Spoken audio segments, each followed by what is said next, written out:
Not what they say on Channel 5, Live at 5. Good evening and welcome to the June 26, 2019 meeting of the Milton Select Board. Before we begin, please join us as we say the Pledge of Allegiance.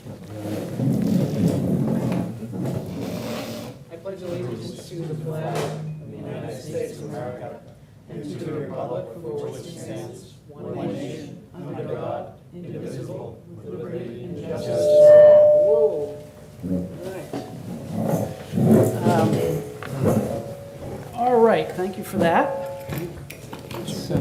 Work on those feedback issues. We have a slight reconfiguration of the table and the space for the speakers tonight to try to improve the look for the viewers at home and also to try to improve our interaction as a board.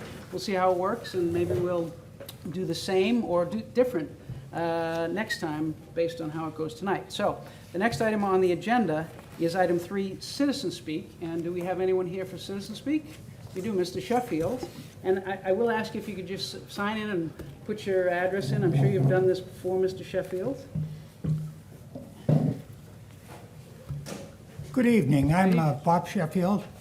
And next, I'd like to invite each of you to a birthday party next Thursday, the 4th of July, in which the United States of America will have its 243rd birthday. We celebrate this each year with races for the kids between 2 and 12. We have face painting and nail painting. It's a combined effort by the town of Milton and the Milton Corners. And then we have ice cream hoodsies, and we're going to have an antique fire truck. And I tried to research to see how long this has gone back. And I was able to find it in a 1933 newspaper. The only difference, they had the ice cream, they had the races, etc. The only difference is they didn't have the antique fire truck because it was probably in service at that time. I could see where you're going with this. For everyone's attendance, in 1934, the antique fire truck. Okay. So the other thing is, in 1933, in the evening, they had fireworks at Kelly Field. Mm-hmm.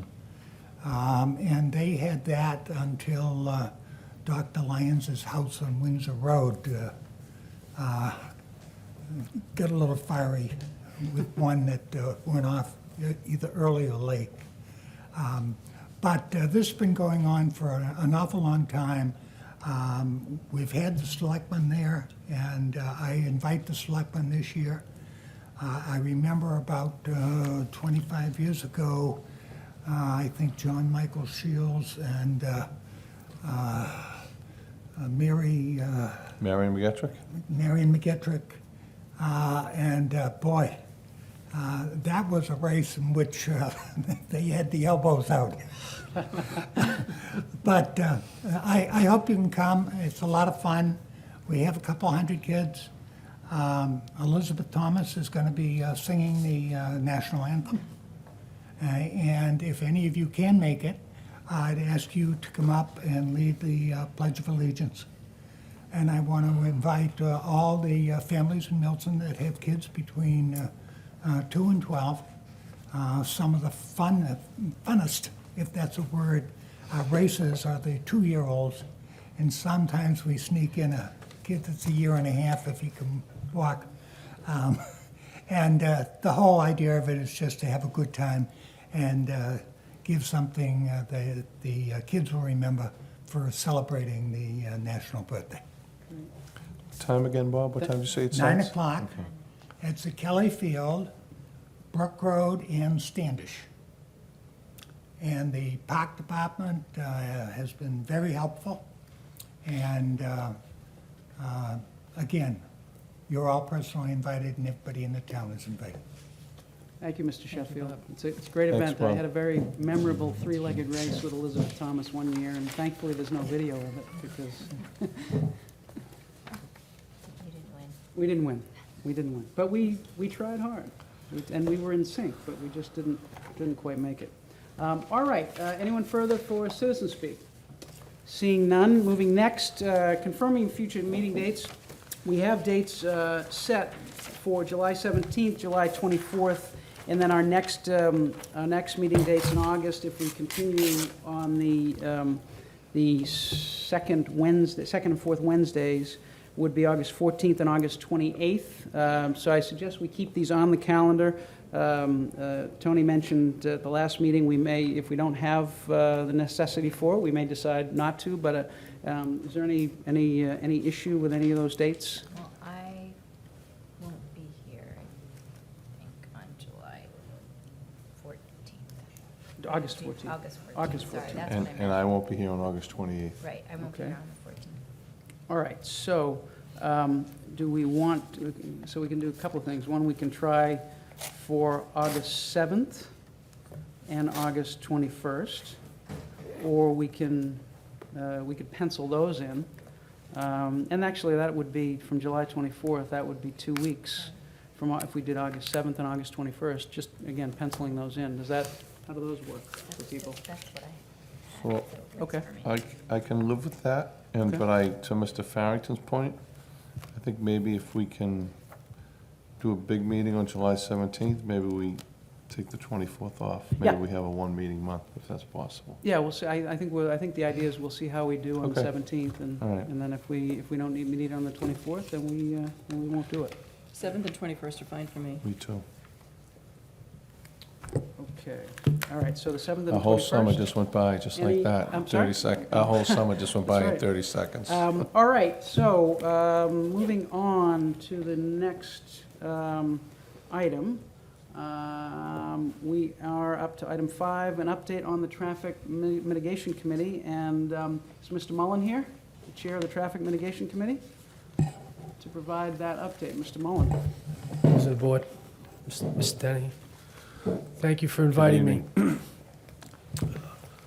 want me to give, you Yeah, don't, it's a little strange for me, because usually I'm subject You to are. your authority as the Chair of the Traffic Mitigation Committee, so sitting on this side of the desk is a little bit odd, but please go ahead. so on the slide, and I believe Mr. Denny has provided you with a copy of the PowerPoint presentation we made to the public here, was it about a week ago, Mike? Yeah, Yeah. we could go Thursday. Week ago Thursday, and I won't, I've only got 10 minutes, and I want to You can have hear. more if you need it.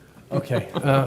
But try to stick to it, because we do have a Yeah. very ambitious agenda tonight. Okay, Good, yeah. so I won't go through the slides. I do have 4 things that I'd like to report to you, and then perhaps you can review the slides at your leisure, or I know many of you were at the hearing, so you may have some immediate feedback. And first thing I want to do is thank you for appointing me to this commission, and I appreciate it, where I'm enjoying it, and I want to thank a select member, Chairman Zulus and Mr. Dennehy. I enjoy working with them, so it's been an honor. The second is, you're not alone. Mitigation and traffic is a huge issue in Greater Boston, getting worse. And as I said in the slide deck, this is not the same old traffic. This is a very different traffic than people in the 1930s or 20s may have experienced before the interstate highway system. This traffic is driven by increased impatience by drivers, increased use of technology, fighting against you, and many more cars. One metric that you might be interested in is the town of Milton actually hasn't grown in 60 years, but the number of households has grown by a full third. So you've got the same number of people living in a lot more houses with a lot more cars. And that's just Milton. Most of your traffic is actually probably, certainly during the peak, is not people from Milton. It's people coming through Milton to get to other places. And those places, well, many people are focused on downtown Boston, and that's true. People are increasingly going to Quincy or cutting through town to get over into Newton and up to Route 9, up to that area. One way to think about it is what's going on is it's a glass of water that's been 80% full for quite a long time, and it's starting to overflow. And what that tells me is that it's only a little bit of traffic that's causing, I think, most of the angst that you're hearing from your constituents and people are experiencing. And that also tells us that there are things that can be done, and every trip counts. So you need to fight for every trip. As I said to Chairman Zulus, we could report to you, Select Board, there's a lot of traffic in town. It's acute during the AM and PM peaks. People are not happy. That's our report. Our report is not going to say that. Our report is going to report on that. It's going to dig into some data and get into the causation. It's also going to make some recommendations on short-term, medium-term, and long-term impacts. One thing's for sure, certainly on the capital side, transportation is a long game, and that's the game that we're playing. The third thing I want to say is I think you're on the right track. You've asked for this commission. You've got a town administrator who's very focused on roads and bridges and safety and movement and mobility. You've got a traffic commission that's working hard, addressing the day-to-day issues. And let me say that there's really no issue too small. Some of this is a bucket of paint and painting a crosswalk to make it safer. Some of it is addressing it with a stop sign. The issue you're really facing is the fact that you've got limited supply and an insatiable demand. It's a bit of an economic problem. So think about it that way. You've also got a police department that's working hard for you and everybody's got limited resources, but there's definitely an enforcement issue, and Milton's not alone on that, so that's another area that we're looking at. And then the fourth issue I'll say to you is there's much more to do. I think it's important to manage expectations because many of the issues that Milton's facing are really a result of the fact that the regional highway system is over capacity and people are simply exiting the system to get through town. And there's no better example of that than what's going on through the Blue Hills every single day. Everybody knows that. And certainly Randolph Avenue is one of the most dangerous roads in the Commonwealth in terms of the speed that people are using and the traffic fatalities that we've unfortunately seen. I would say with the caution of being certain that we manage expectations, there's certainly things that we can do. And I'm encouraging, and I think the commission is very focused on the demand side of this issue. That is trying to lessen demand by cooperating with MBTA, for example, and seeing what we could do there, or getting fewer trips through the town, looking at regional solutions with Quincy, Randolph, Canton, and Boston. And Boston's been terrific in coming in and talking to us. Chris Osgood, who's the chief of streets. And the other side, the other thing to focus on is behavior. I think traffic is a cultural issue by and large. I think everybody needs to calm down and slow down. We have heard from hundreds of people in this town. By and large, most people focused on safety over mobility. These things sometimes are in tension. I think it's everybody's job. Everybody needs to take ownership, not just drivers, pedestrians, bicyclists, and certainly you're doing your part. So those are my top-level takeaways from the work that we've done starting on November 29th, 2018. We meet every other week, and we're targeting to have a draft report out to you and to the people of Milton for review in the fall, and we hope to conclude our work in December. Happy to take your questions. Questions? Could I just add one, Mr. Dennehy. Mr. Chairman? Yeah, Mr. Chairman, Mr. if I might. Administrator. Mr. Chairman, I think the chairman touched upon everything. The one thing I don't think he mentioned was a great idea that he had, that we reach out to the school system in Milton. The young kids of today are going to be the users of the roads in the future.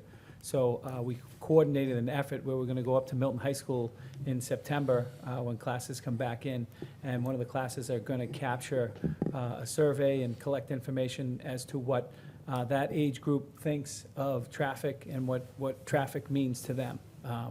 Again, we're using the roads today, but these roads that will require large capital investments to continue and flourish in the future will be their roads. So I think that's an important ingredient into taking a look at traffic from a townwide perspective. So I appreciate that notion as Thank well.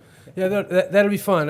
What we're seeing with our youth, I think, is they're actually adding a lot of trips to the roads because they're in Uber and Lyft. And Uber and Lyft is not one trip, it's two. and no one's on a bicycle, no one's walking. I'm not criticizing anybody, I'm just recognizing that's what's happening. Nobody takes the bus. It'd be nice to get more people on the bus. We're gonna work with the MBTA on better bus routes and try to make better connections to the trolley, to Quincy Center, to Wollaston, to North Quincy, and to Ashmont, of course. So, I mean, this is actually pretty exciting initiative, I think. Mr. Mullen, I know that the Traffic Mitigation Committee had a meeting last week, I think it was on Thursday. Could you just update the board, give us a flavor for example, the number of people that attended that meeting, if you opened it up to Q&A, and if so, what types of questions you were asked by the people in attendance? So it was televised, so I don't know how many people were watching. There were only about 10 people in the audience here. Then plus, I think, at least three members of the select board were here, and all of the members of the commission. So there are probably 15 people in the room.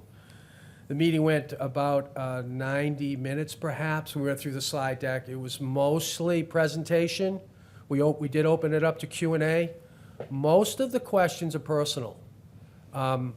Traffic is personal. Nobody cares about traffic the way they care about education or the economy. They care about their commute. They care about how they experience the roads. If you go to Lynn, and I know a few people probably in this room have been to Lynn, they've never been to Quincy. They don't care about Quincy. They think it's the road to the Cape. Was once. It was, but they don't, and I'm not criticizing people from Lynn, I'm just saying that it's very personal things. So the questions tend to be, we've got a stop sign that doesn't work. And the reason why this is so valuable is they're the experts. They're experiencing this every single day. So Tony and Roxanne Musto, for example, were here, very thoughtful. Tony gave 4 excellent examples of what's going on in the Ponce Valley Parkway, southbound, is he here? Yeah. Oh, but he's watching at home.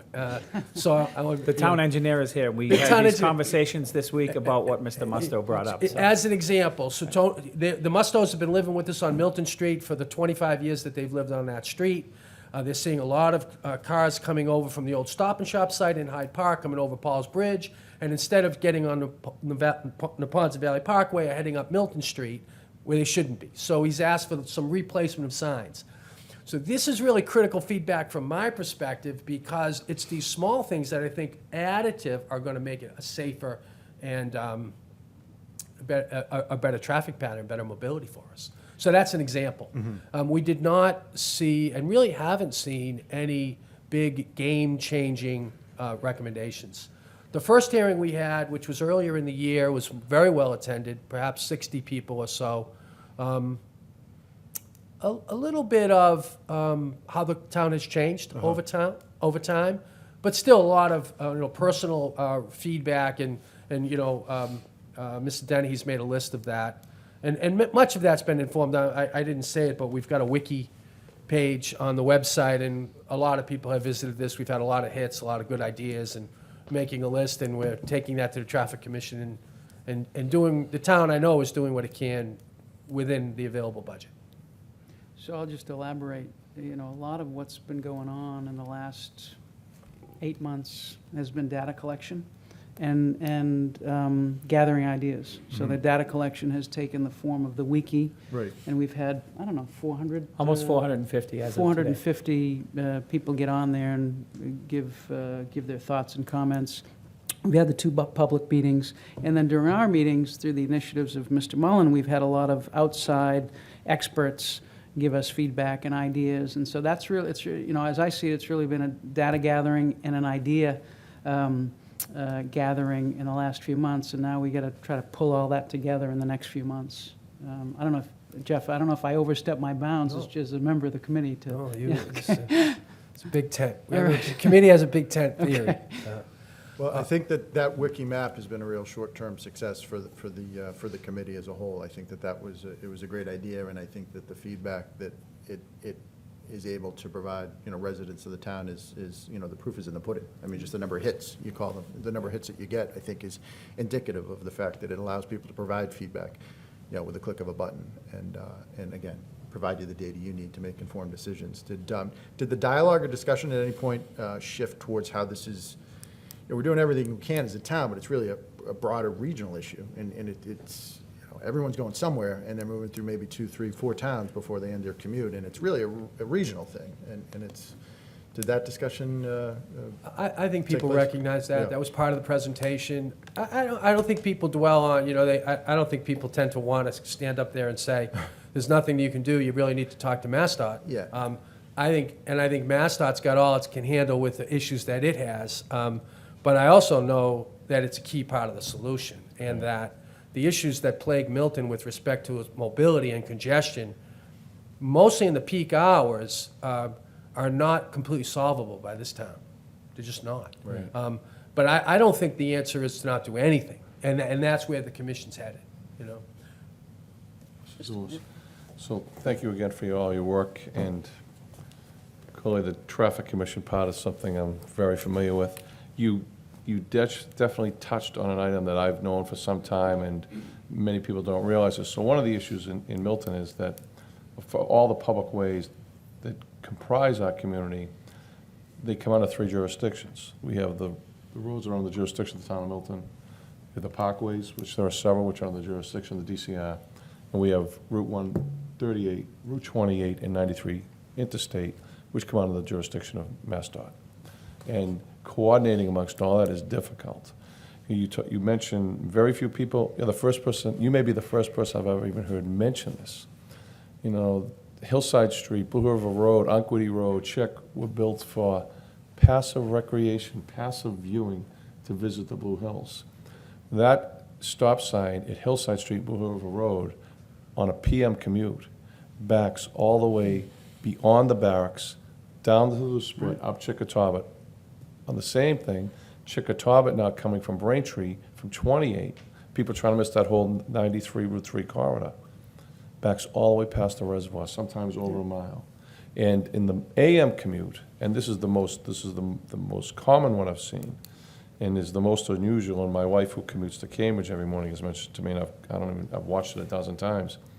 The AM commute to gain access to 93 North from exit 11 at Granite Avenue, queues from Granite Avenue all the way back beyond beyond Thomas Funeral Home, sometimes all the way back to Granite and Adams, at a complete standstill. And that really touches on how mobile a society is. You're right, the households changed, and I've researched a lot of the Traffic Commission goes back into the 30s, and their meetings are all documented.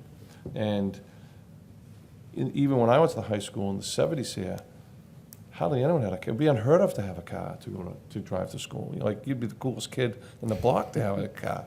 But the house, You're saying like you weren't my, cool? yeah, like my 5 boys, there was no car. But that house today may all have cars. And I see it, so many of the schools, if you go to the park, most of the schools who are here during the day, they're packed. So you're 110% correct. We cannot solve this ourselves. This is a regional issue. I sit here and I think about, we talk about our airplane, the CAC and the ANAC.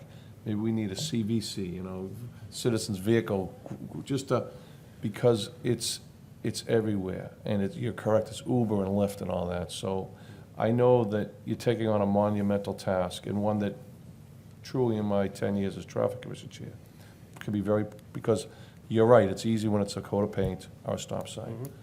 But when it's a set of lights or a regional issue within the community, that's a big hill to climb. It really is. And you are 100% right when you say traffic is personal, very personal. So thank you for everything. Thank you. Any other questions, comments? One thing I'll leave the board with is, Money? no. The commission is seriously looking at the Vision Zero program, which is designed to eliminate fatalities and major accidents on every road in a community. Mike was involved in it when it was adopted by the city of Boston. The reason why the commission is focused on it is so much of the feedback that we've gotten has been focused on safety, and Vision Zero is all about safety. The reason why this is important to the select board is it really will take an all-in effort by the entire community and the apparatus of the government of this town to fully adopt it. So while we're not prepared to recommend at this point, because we haven't done enough research collectively, that Milton become a Vision Zero community, I will say it's consistent with many of the things that we've heard. And should it be adopted, it will take a considered effort of the number of public safety professionals you have working on it. So we owe you a little bit more work on that, but that's a snapshot of what you'll be hearing. 2 points to elaborate on that. One of the things that has surprised me is that, as we mentioned, in terms of the wiki responses, they have the issues with safety. There have been 2/3 of all the responses have been safety. I thought congestion would be much more of an issue, but it's really people are focusing on safety. And second, some of the discussions we've had in connection with Vision Zero is the need for a cultural change and the need for this board and the other boards in town to try to help lead a cultural change in connection with Vision Zero if we decide to go down that route. So those are a couple of things that we talked about during our meetings. Any other questions, comments? Just thank you very much, Thank Jeff. you. Thank you. Thank you very Thank much for you. everything. Great to see you all. Thank All right, you. thank you, sir. Enjoy the rest of the summer. I will. Thank you very much. All right, item 6 we have a few items here that involve town residents, I believe, and we have in item 9 someone who's not a town resident, Mr. Golden. So I'm going to beg the indulgence of those who are here who live here and ask if we could move item 9, which is the conference with the Boston Harbor Regional Seagate with Mr. Golden, move that to item 6, unless anyone has a real timing issue in terms of the presentations. All right, Mr. Golden, we're going to move item 9, the conference with respect to Boston Harbor Regional Seagate with Bill Golden, and ask Mr. Golden to join us. Welcome, Good evening, Mr. Golden. Mr. Chairman. Thank you for that courtesy. Thank all of you for that courtesy. Appreciate it. It's a pleasure to be before this board and the members of this board, the Honorable Mr. Donahue. And I'd have to reflect, first of all, that I think the last time I was before this board was in 1983. I appeared here as city solicitor for the city of Quincy, and I was trying to explain the lawsuit I had just filed against the city of Boston and half the Western world on trying to clean up Boston Harbor. And then I appeared once more trying to explain the MWRA that was created by that lawsuit. And so it's been quite a few years. I don't think, maybe you were out of high school at that point, but many of you were probably still in grade school. But it's a pleasure to be back here. There are 3 existential issues that I see the metropolitan Boston area trying to deal with. One was just quite eloquently discussed, and it is traffic congestion. Another one I would say is affordable housing. And the third, the one that I have spent a great deal of time on personally and that I'm before you today on, is the issue of coastal inundation and the devastation that's coming from that. I'm not going to go through my slideshow. It's too lengthy. I know time is of the essence here for all of you, and out of respect for you and the members of the town that allowed me the courtesy of appearing before them, I'd like to just summarize what we're talking about. We're dealing with a new reality here. It's a reality that I experienced very personally because I was on a ship in New York, in Manhattan, when Superstorm Sandy hit. It's a old retired lighthouse. I own it with my wife, and we were docked down there. We took it out for the storm, but it was what I saw when I came back. And what I saw could have been Boston had that storm just turned left a little later than it did. It was horrific. There were cars floating in tunnels and parking garages. There was no traffic lights and no lights at all, except for a small section of lower Manhattan. There were no first responders because 48 people had died in Staten Island, 2 in lower Manhattan, and 250 people were watching their houses burn down out in Queens. It was horrific, but what happened after that was even more so. I went across the George Washington Bridge and went to Princeton, where I was living at the time. And Princeton's a bubble community. Nothing ever affects it. Well, the power was out for more than 2 weeks there, even in Princeton. But then I saw what I've worked from the White House down to City Hall, and I've never seen a region in this country have to fight for disaster relief funds like that region fought for. It struck me that this was a new reality on several levels. The storm was a new reality, but the federal government's approach to all of this was also a new reality.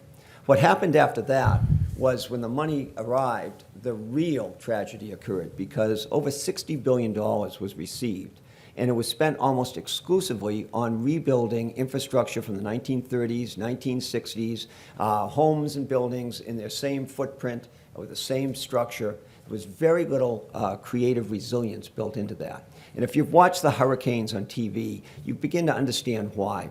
We're a nation that focuses on victimization. And I've watched hundreds of hours of hurricane and the storm coverage and concluded that there was no talk, none at all, of prevention, of what we, as a very creative species, might do to adjust to this new reality. Sea level rise and storm surge are coming, and they're coming fast. There are 15 cities and towns that flood through Boston Harbor. Milton is one of them. These storms don't respect regional boundaries. The flooding doesn't respect regional boundaries. It is regional in nature. To address this, we need a regional solution. Right now, that would require what we believe, and I am here as, in many capacities. One is that I am executive director of a group founded by myself and some other local people in Massachusetts called the National Institute for Coastal and Harbor Infrastructure. We're focused on rising sea levels, extreme storms, and aging infrastructure, and had our first conference in Boston in 2013, saying this was coming. And we brought people all around the country to show what had happened in San Francisco, in New Orleans, in Galveston, in Southeast Florida, in Norfolk, and in New York and New Jersey. And at that time, Boston felt, as it often does, that the laws of physics don't apply, hydrodynamics don't apply to Boston. Boston is the city on the hill that has its own reality. And so I was told that nothing was going to happen here. It wasn't until the king tides of 2016, and then, of course, the nor'easters of 2018. And at that time, I'd been working for 3 years in the city of New York with a group called the New York, New Jersey Storm Surge Working Group. They had passed on to our nonprofit the idea that we had to advance a solution for 850 miles of coastline in New York and New Jersey. And we began doing that with a proposal that set forth a concept that hadn't been articulated before. And it's this concept that I am talking about all through these 15 cities and towns as I meet with boards and other stakeholders at all levels of government. It's the concept of a layered defense. Now, what I mean by a layered defense is two different systems of infrastructure that are geared to address these issues. Why two systems? Because we're dealing with two very different, very separate phenomena. One is rising sea levels. It's calculable with some degree of certainty.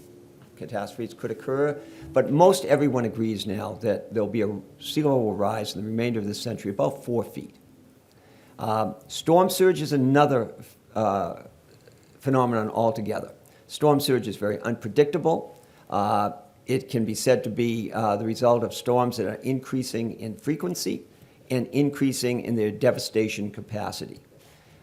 14 out of the last 16 most disastrous storms in the history of the country have occurred since 2004. They're coming hard. The nor'easters was just a warning here. So what we're saying is, on a local level, you as the trustees and stewards of this town are charged with addressing sea level, and that's how it should be. Structures on the land, which probably be no more than 4 feet higher than they may be today, to deal with the nuisance flooding of sea level rise. However, the storm surge issue is a regional issue and can't be dealt with effectively on a local basis. Storm surge, to stop storm surge, you need a system that can be 15, 25, or even higher number of feet. And what has traditionally been done on storm surge, and is done all throughout the world and many parts of the United States, is to follow the principle of shortening the coastline. If you look at Boston Harbor, you have the barrier beaches of Hull and Winthrop. There's about a 5-mile stretch between them, intersected by various harbor islands. Inside that area is a huge catchment area that goes all up the Neponset and the Weir and the Back River and the Fore River and the Mystic and the Charles. But it's a huge area.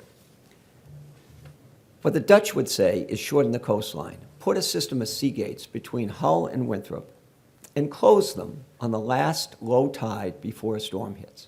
Now think about that just for a moment. If we could close a system of sea gates on the last low tide before the storm sits, and I have a couple of diagrams of what this might look like.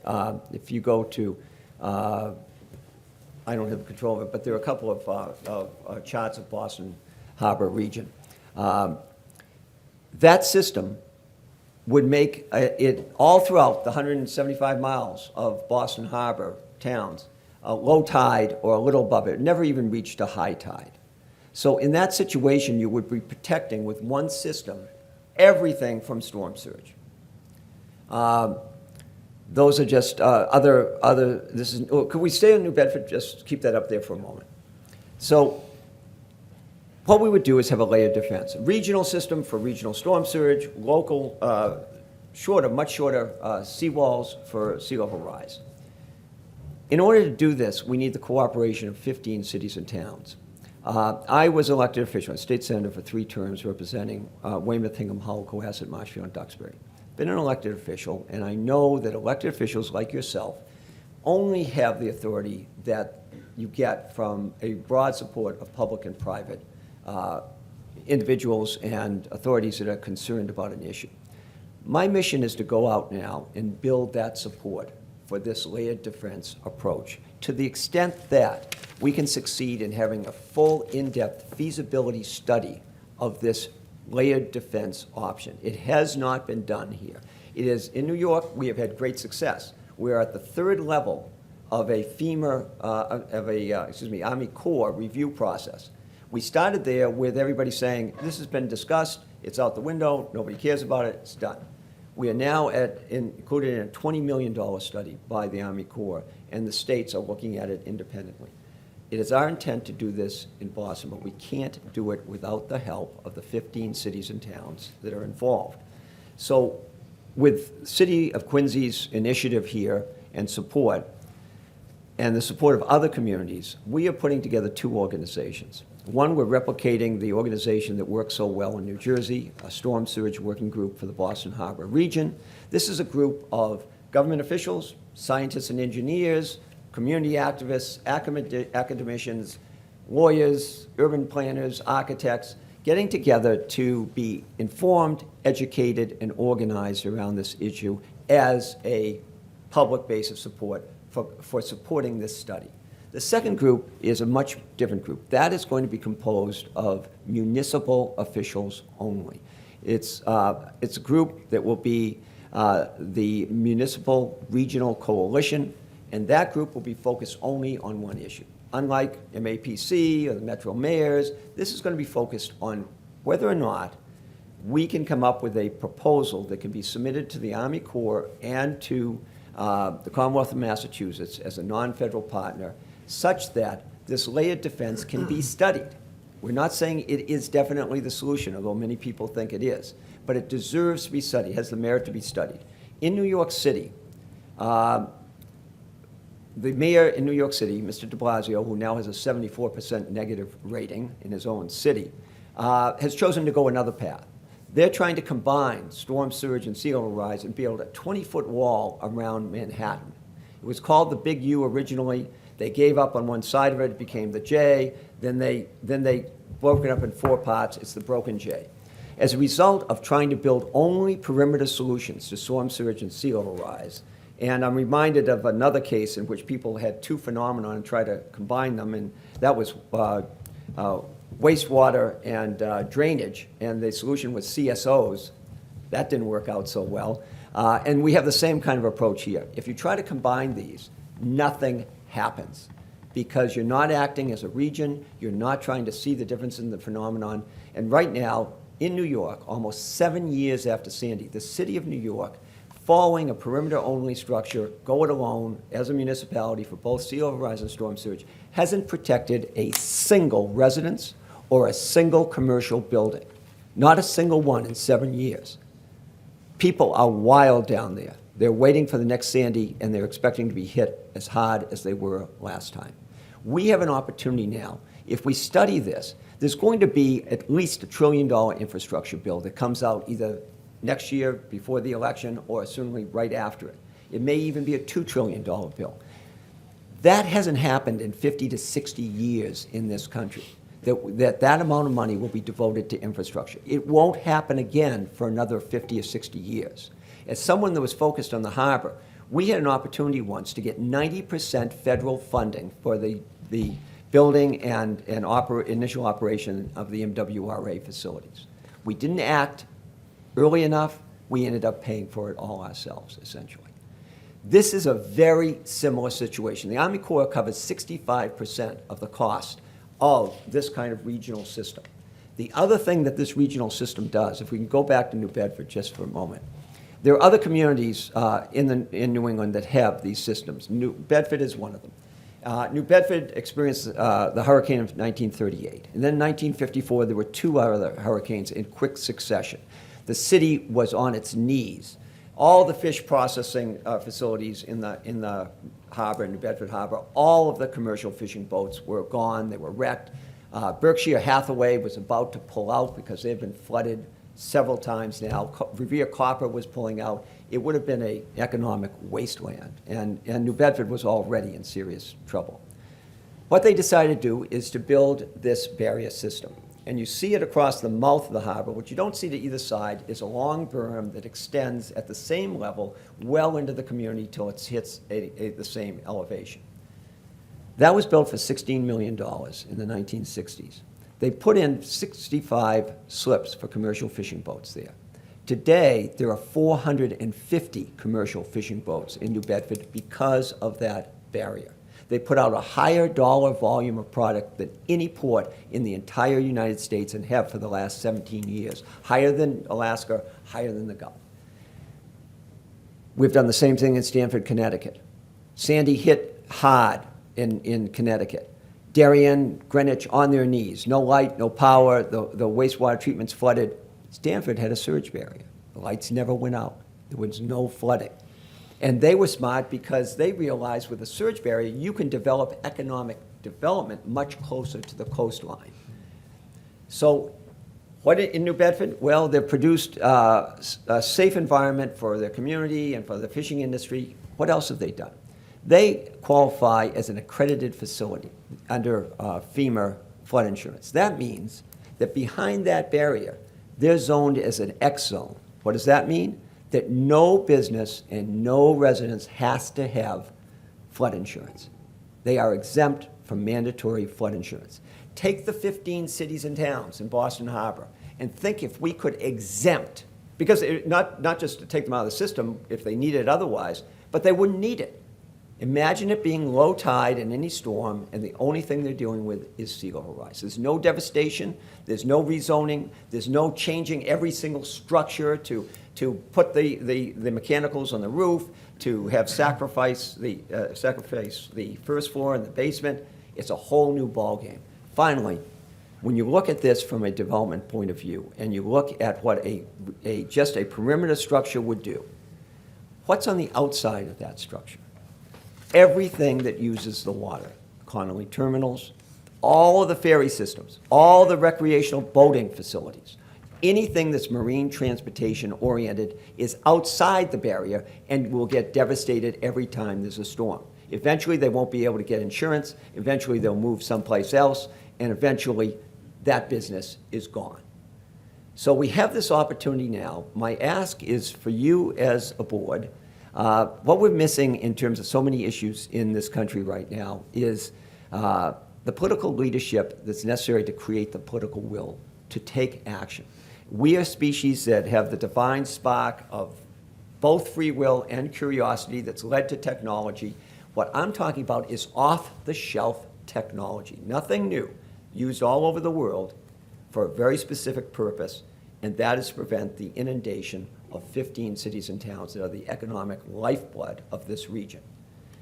I've seen the alternative in Long Island, where there can't be these structures. I was just with a mayor of a town in Long Island that just disbanded her entire town. There was such devastation along the coast that they lost the tax base for the town. They couldn't provide funds for public services, and they just had to move upland and merge in the other town. It's forecast we could lose as much as 7% of the land mass of the United States by 2100 if things like this are not done. Mr. Golden, could I interrupt you for a second? Sure. Just a quick question. What exactly are you asking this board to do right now, today? Very precisely, I'm asking you to join the Municipal Regional Coalition and be one of 15 cities and towns that sits around this table, looks at design, looks at location, looks at relative cost, looks at relative benefit, and puts together the proposal that we would submit to the state and submit to the Army Corps. Okay, thank you. Thank you, Mr. Golden. Questions or comments from the members? I have a question Ms. about the Conlon. coalition. Does the coalition, who are members of it now? We're What's the- just forming it. Quincy is definitely in. I've gotten very positive responses of people that say they're in, but they haven't taken the votes yet, in 4 other communities, and I'm just getting into the other communities right now. We had an informal meeting of this coalition on May 8th, where we took a boat tour around that Milton participated in, and you were there, yeah, and, I was there. oh, you were there, I'm sorry. I was there. And we went around, and every community talked about what happened to them, what they couldn't respond to it, given their resources, and what they needed on a regional basis, as we went around, and then went out to the site of where the Seagate system would be, and then came back. And that was kind of the kickoff of this. I've been very busy sitting down with boards. I was with the Hull Redevelopment Authority last week. I was with Hingham before that. I was just with Chelsea on Friday. I've got scheduled other meetings, and so we're just beginning this process. Well, it seems like something that we should be interested in, and take a role in. Are there any requirements, whether it's cost or some other non-cost requirement, that comes with being part of the coalition? There are 2 requirements. One is cost and one is non-cost. We expect this to be a very serious effort to look at the engineering. It's not something that you would necessarily attend, these MRC, but would like the engineering, somebody from the engineering department, somebody from the planning department, from any coastal commission you have, because this is going to be in-depth, looking at pretty technical stuff.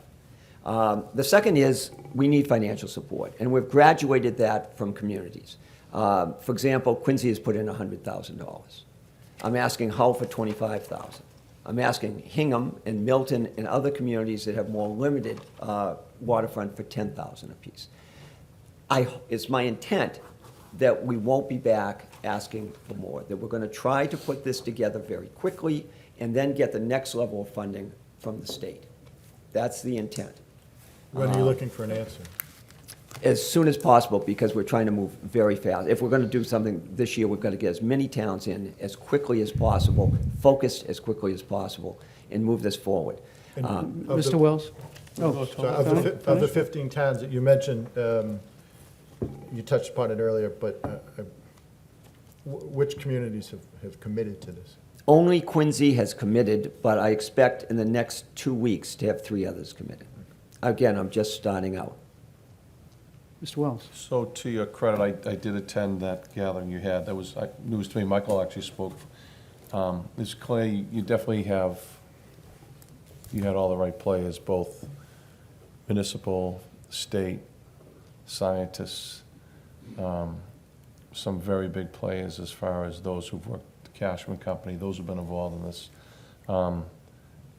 When we think about Milton, I think it's like 2.2 miles of Neponset if you go from the border of the neighborhoods, Riverside, Thistle, Cortland, all that fall into this area, and then all up into 88 Wharf, the Village, Lower Mills. The floodplain, it is significant, and we did see some significant impacts of that in the 17 of the 18 nor'easter where the river overflowed its bank, Neponset Granite Ave was closed, the whole Milton Landing was awash. And it was clear to me, especially, was it the scientist, was he from Australia? From New Zealand. From New Zealand. He's now a distinguished professor at the State University of New York at Stony Brook.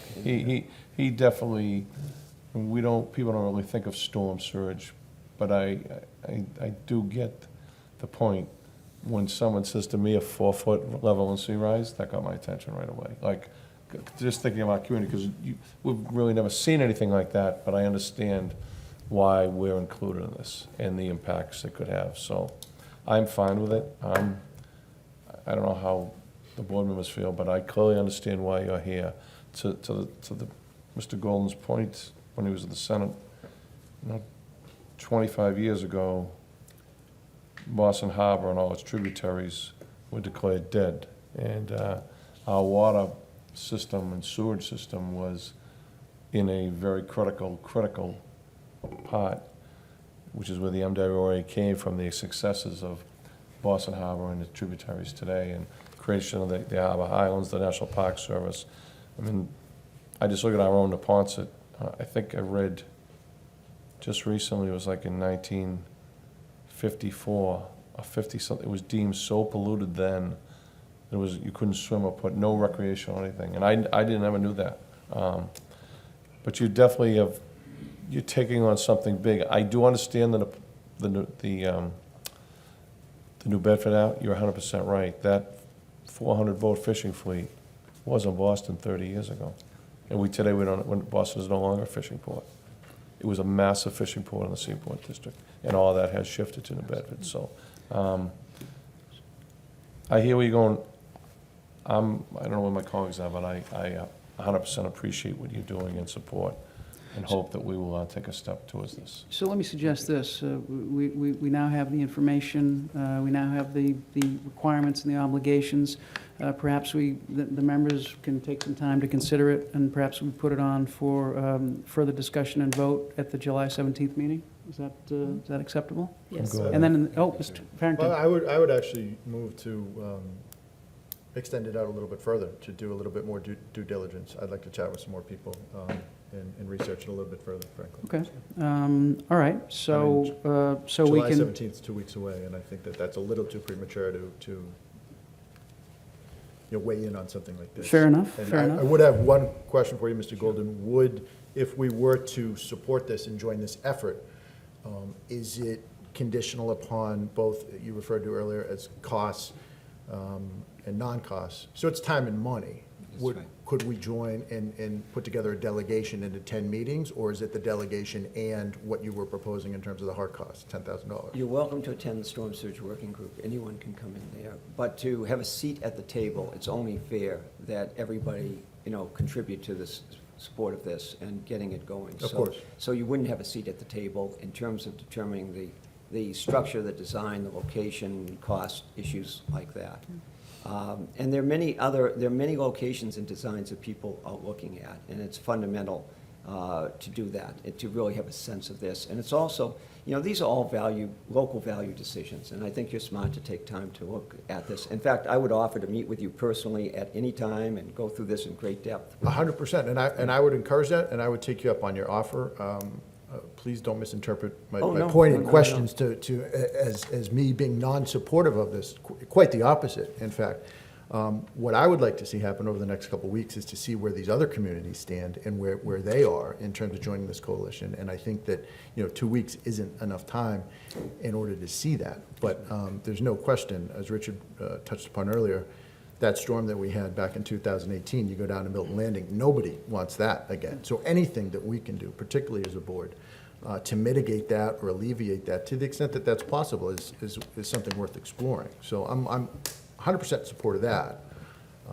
But I'd really like to understand this group and its intentions as best I can before I make a decision on it. All right, Sure, so fair enough. We'll keep it on the radar screen, and for sometime this summer, when everyone, Mr. Wells? Yeah, I was just going to say, I would not want to go beyond the summer. Yes. And yeah. just to follow up into Mr. Farrington's concerns, I mean, it was very clear to me, and there are communities that are far more affected by this than we are, but there was definitely every community had a lot of representatives, and I don't think there was anyone who questioned or spoke against it. I mean, you got our attention very quickly. And to Mr. Farrington, again, I would encourage every member of this board to go and listen and learn about this. It's very, very, it's eye-opening. It really is. It's very eye-opening. So I just don't want to let it go beyond the summer. Ms. Collins? Mr. Golden, I'm just wondering, when you're talking about the storm surges, what happens if a community or two or more don't participate? It's possible that the other communities will make the decisions that benefit you. It's possible. But this is a issue that I've been involved since 2013. Almost every other month, I met with the National Security Advisor to the President of the White House on this issue when I was looking at it on a broader national scale in the last administration. And it's very possible that the decisions made on the regional system would be exactly as if you had a seat on the table. But you won't know, and you won't get into the details and have the educational background. And because we're talking about a layered defense, what you do locally has to coordinate with what's done regionally.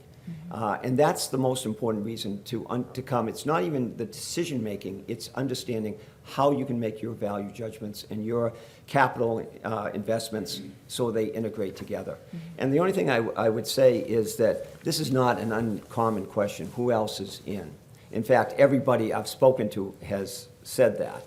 And I guess that if that was the criteria and no one else got in because everybody else was thinking they wanted to see everybody in, then nothing would ever happen in this world. But that's not to say that's not worth looking at in a hard way. We're going to have our first formal meeting of the Metropolitan Regional Commission at the end of July. And that's when we're going to meet. We're going to meet in the Leventhal Room at the Boston Harbor Hotel. And the date, I don't have it on me, but it's like the third week. I'll send Mr. Dennehy the date. You might give the early adopters a discount, Mr. Golden. Just Colin, sorry. I wish it worked that way, you know. That's a good point. Yeah, but thank you very much. I don't want to take No, up Ms. any more- Collins. Oh, I'm sorry, No, Ms. I'm sorry. I think my curiosity is then, is there a reduction in efficacy if a community doesn't join the group because of perhaps the inability to really coordinate those two different solutions? There is that potential. There is that potential. The issue is, from a monetary point of view, $10,000 is nothing compared to the devastation that you've already experienced, you're going to experience in the future. And there's no other organization doing this at this point. There's no one. In fact, if you go to the press or you go to anybody in Boston, they think this is done. There was a study done, they think, oh, that was done. But that study was far from complete and had a host of issues. I'm not going to go into that, but to say that we need to do a full and complete feasibility study. That's what's happening in New York City right now, and that's what should happen here. There is no entity that is spearheading that other than this initiative.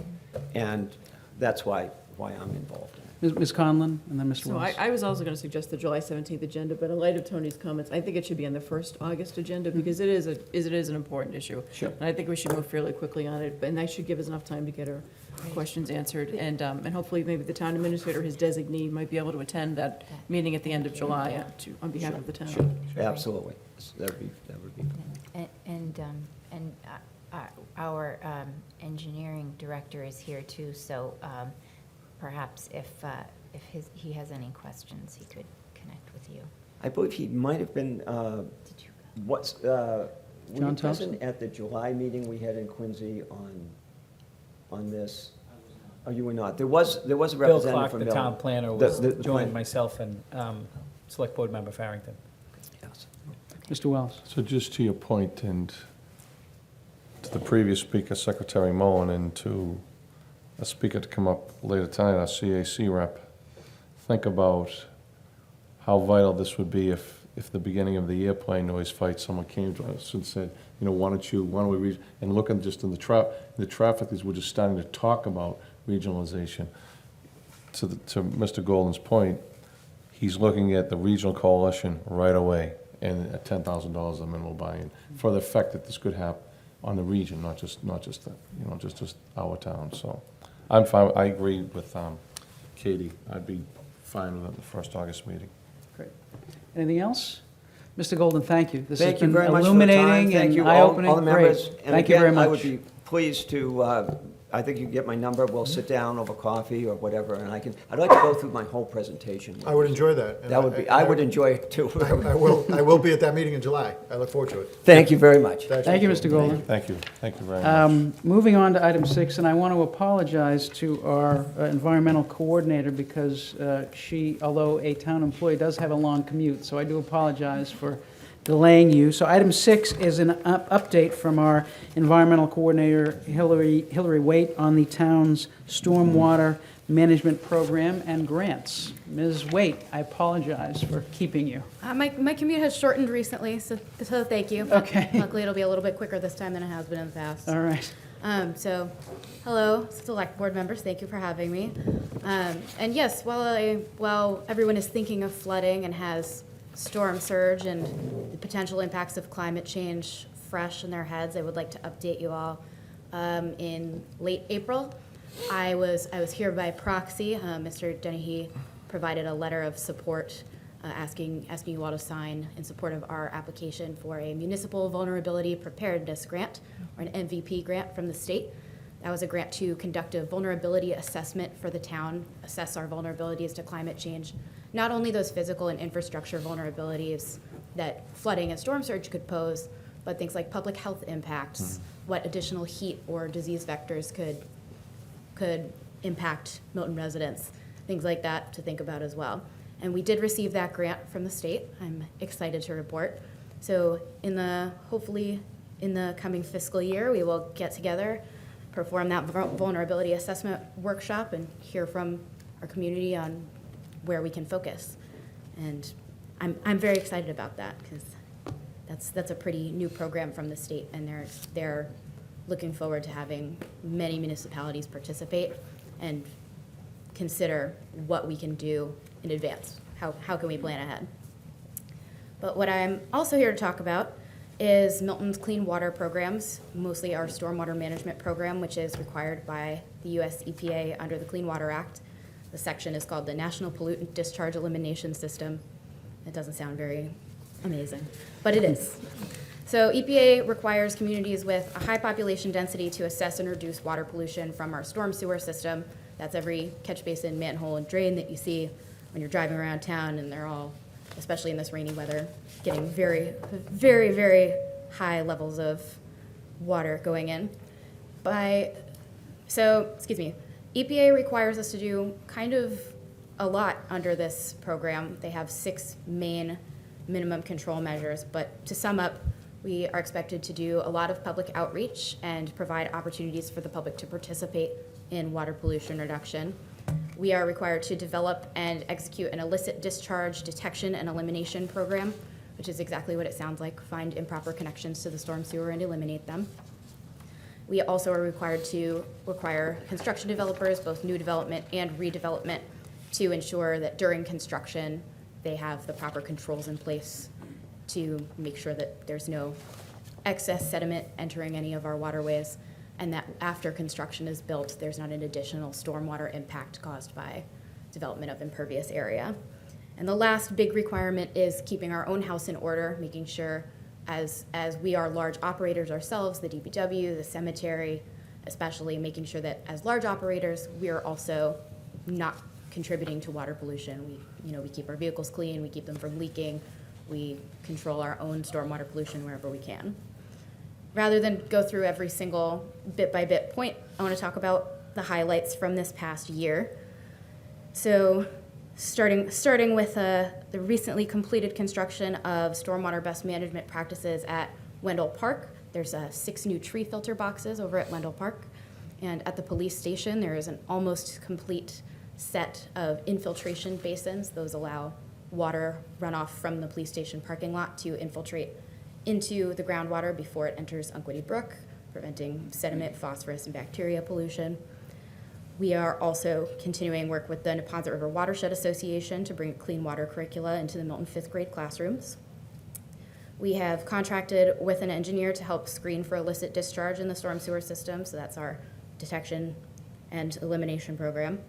We have an annual household hazardous waste collection day, as well as an annual town cleanup to promote and prevent pollution and promote proper disposal of things that shouldn't go in our local waterways, from everything from trash to paint cans to oil, any kind of hazardous waste.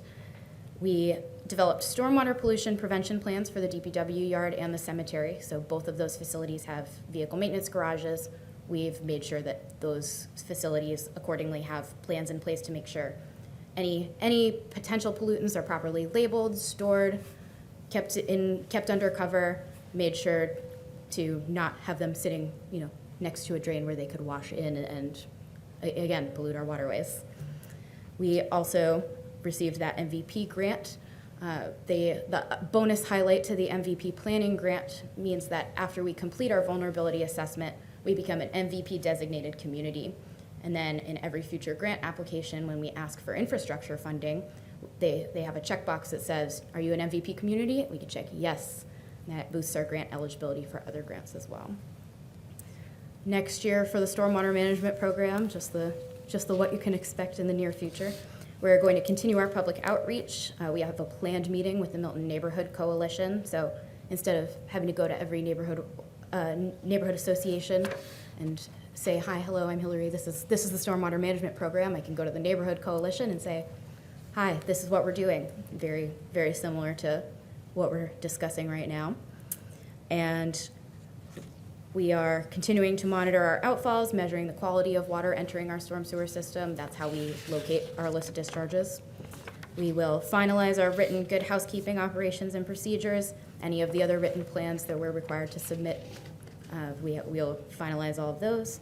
And we will update our new development and redevelopment stormwater regulations as required under our newer stormwater permit from Mass DEP and EPA. So with that, I will see you at October town meeting. And that is the short update. I'm happy to take questions. Well, it's a great improvement, and a lot of work's being done. Any questions or comments from the members? I'm good. I have none. Well, you're doing a great job.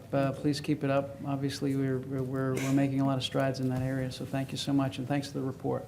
Thank you. Hillary. Thank you. Thank All you. right. And Mr. Chair, if I might, when she's not filing for and getting grants for this town, she is the woman behind the curtain, all things trash, solid waste, recycling.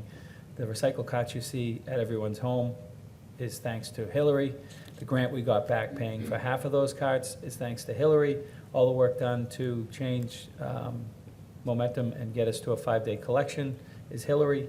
The new trash barrels that have been delivered to every home effectively today is Hillary. So there's a lot more on her plate than she's telling you about, but fantastic.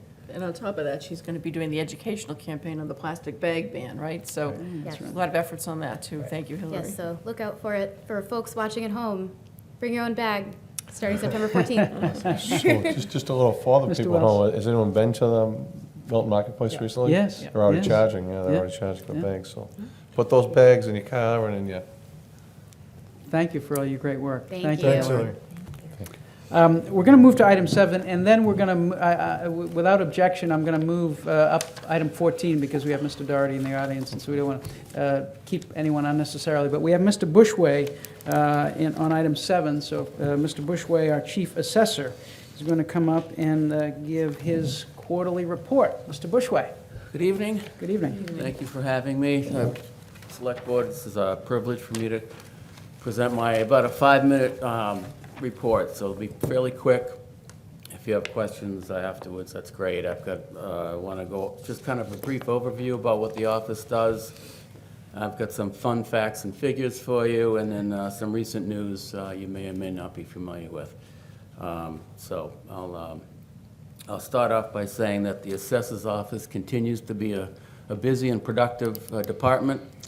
As the main revenue generator for the town's coffers, we strive for fair and equitable property assessments while being as efficient as possible. The Board of Assessors oversees the office and is responsible for $6.1 billion of taxable value, which generated $82.3 million in taxes in fiscal 2019. Which is 68% of the town's total budget. And if you add in the $4 million that we also take in through the motor vehicle excise taxes, it's 72% of the town's budget flows through our office.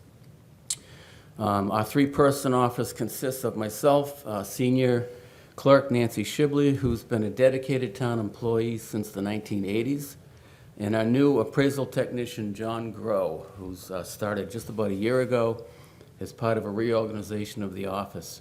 And both employees do an outstanding job.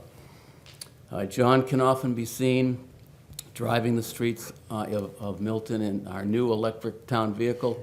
Thanks to Mike Dennehy and town accountant Amy Dexter for that. It's been a terrific addition to the department, gives us a little more professionalism. And the residents seem to like the fact that we're driving an electric vehicle.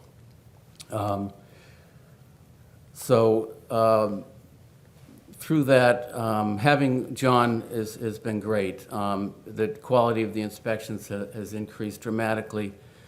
Previously, this function was handled through Patriot Properties, an outside contractor, as well as myself when I could get out into the field. To date, John's inspected, he's been here about 11 months, and he's already inspected 1,100 properties in town. The quality of our assessments is only as good as the quality of our property data. And that's been a key focus of mine since I started 5 years ago. In addition to the electric vehicle, we now have hang tags that we leave for residents, so we get callbacks. Most people are working during the day, so they'll call us back and make appointments.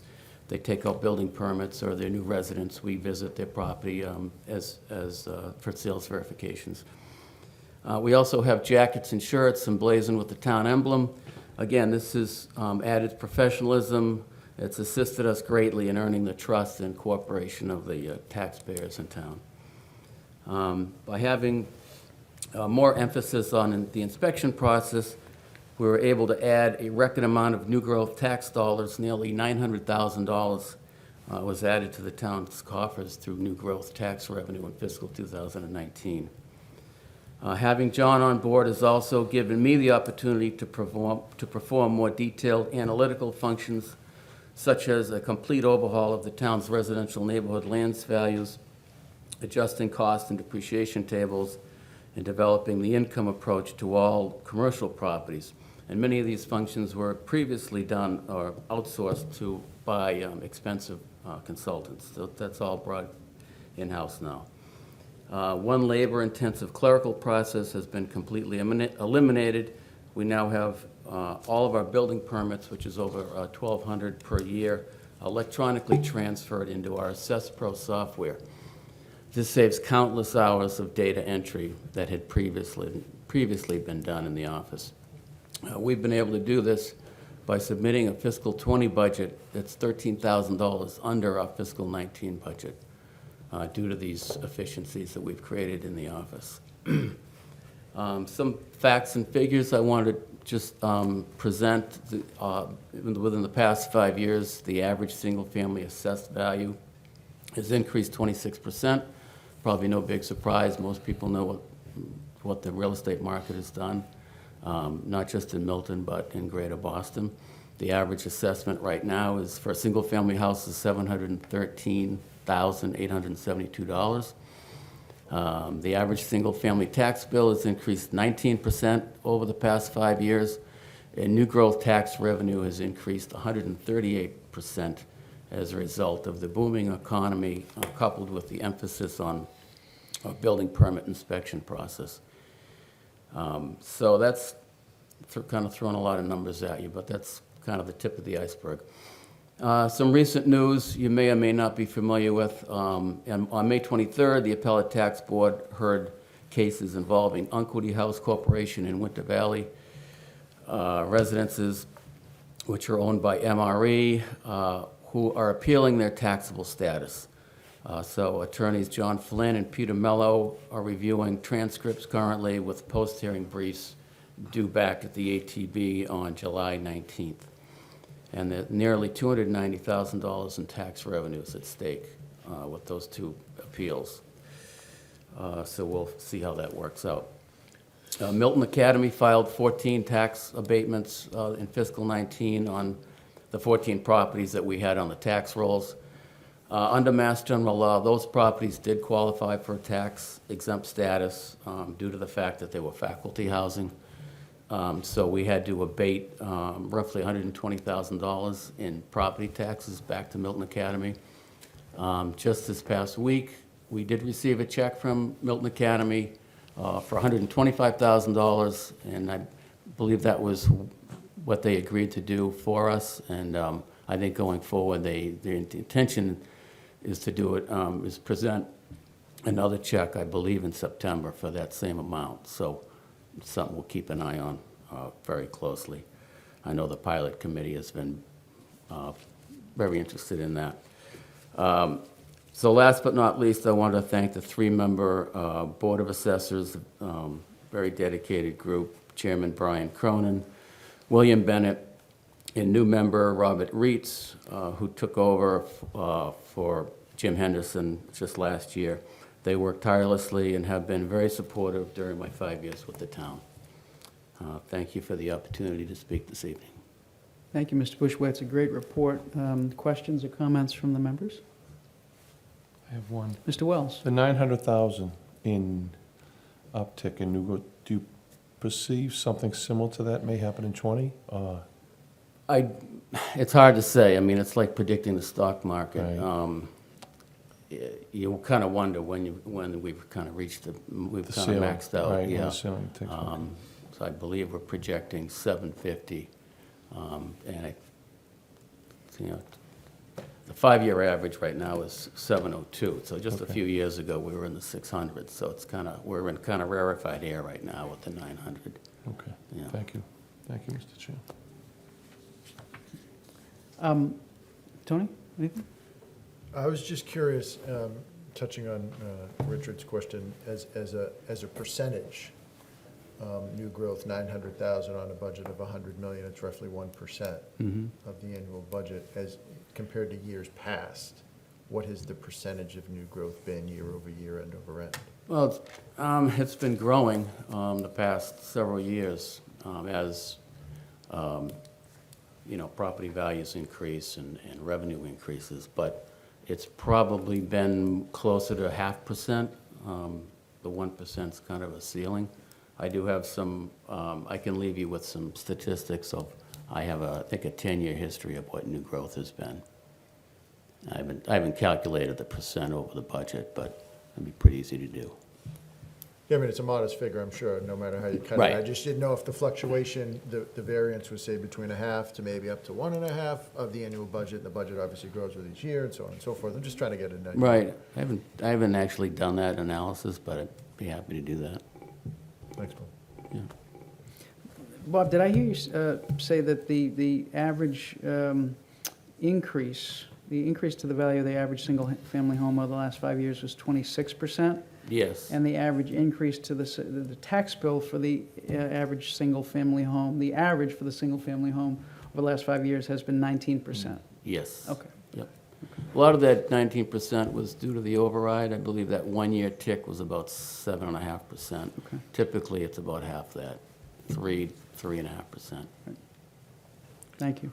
Bob, one other question I had, and if you don't have the answer right now, I know it's an answer you can get for the board very easily, but as compared to other towns, towns that Milton frequently compares itself to, Needham comes to mind, Westwood's another, 68% of the town's revenue is based on property taxes. Where does Milton fall in that spectrum as compared to other towns? Statistically, I don't know the exact answer, but I know consistently it hovers around 70% in most towns. Probably some of the bigger cities, not so much, because there's other sources of revenue. Sure. But 96% of the town's value comes from the residential class as well. So we've got a very small commercial class that helps out on the taxes. So it's definitely a concern. That's why we try to, we're tracking, we've got John on board now, and we're really taking a closer look at the assessments and making sure that they're fair and equitable. Thank you. You're welcome. Mr. Chair, if I might? Mr. Dennehy? Mr. Bushway has successfully reorganized and redesigned that office in my 2.5 years here. It's a much more proactive, it was a very reactive organization when he adopted it, and the moves he's made to make it the office it is now is to his credit.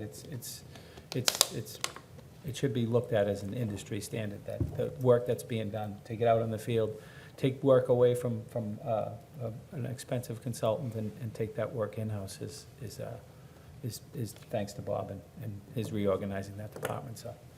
Well, Thank you, Mike. Any department that's more efficient, more professional, and cut their budget is a model, so thank you for I doing that. can't Bob. guarantee that every year, but one year at a time. Thank you, Bob. Thank you all. Thank you very much. Yeah, have a good summer.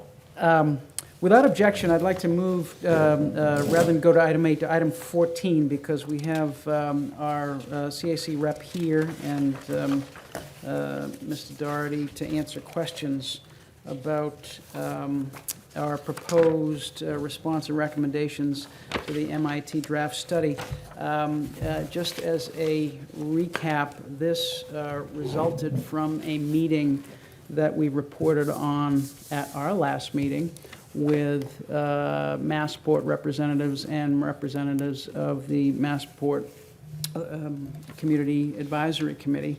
And the charge was to provide a submission of our recommendations to be made by the CAC and by Massport to those preparing the MIT study.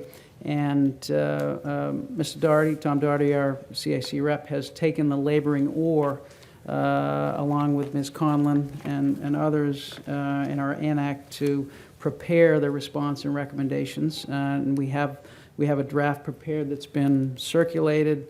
And this draft, as I said, Mr. Doherty has taken a laboring oar. So I'm going to ask Tom just to kind of describe for the board what the response consists of and see how we can move forward with it.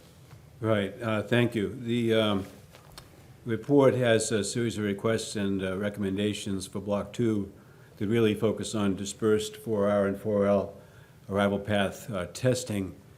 In light of the fact that the Block 2 report by MIT that was done recently appropriately focused on Block 2 relief for 22 and 33L runways, which affect, 22 affects Hull, arrivals and departures, and that's a very significant achievement there for that community. At the timeline for that is implementation by next year in June. And 33L and 27, which affects Belmont and other surrounding communities in terms of departures. Again, a very significant achievement. But with respect to 4R and 4L, for example, 4L is never mentioned in the MIT Block 2 studies. We have closely spaced parallel runways, which are unique and have a particular effect on the underlying residents. For R, there's some bit of work that is, I think, can be drawn upon that MIT has done.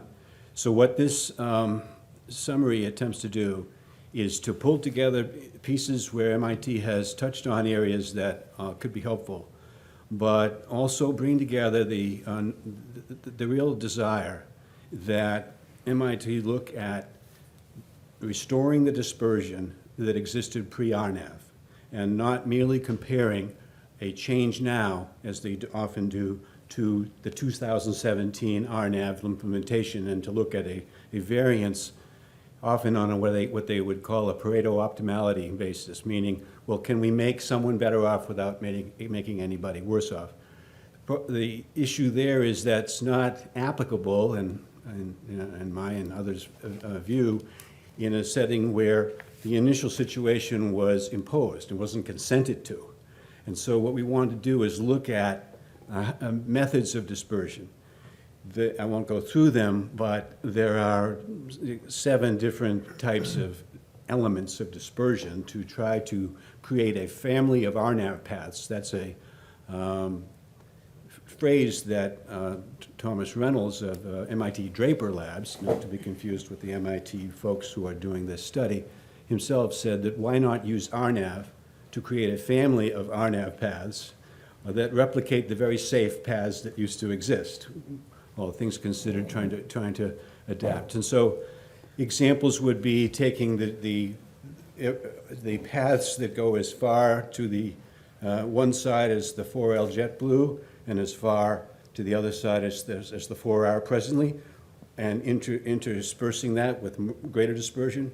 But in addition, looking at, for example, the previously presented but not yet fully developed high over Hingham then over water approach, or the approach that would be somewhat over Quincy and Braintree, as used to occur, and then over water, And lastly, a low noise over water approach that, so long as it can be attempted to be minimally impactful on Hull, which already has quite a bit of impact, should be further studied to try to add to elements of dispersion. So those are all pieces of this presentation. There are others. One of the particular aspects of this that's been, I think, important, overlooked, and somewhat frustrating is there's a lot of nice and careful and good laboratory work. There's no field study connected with the MIT approach, and for years we've been asking for a field study.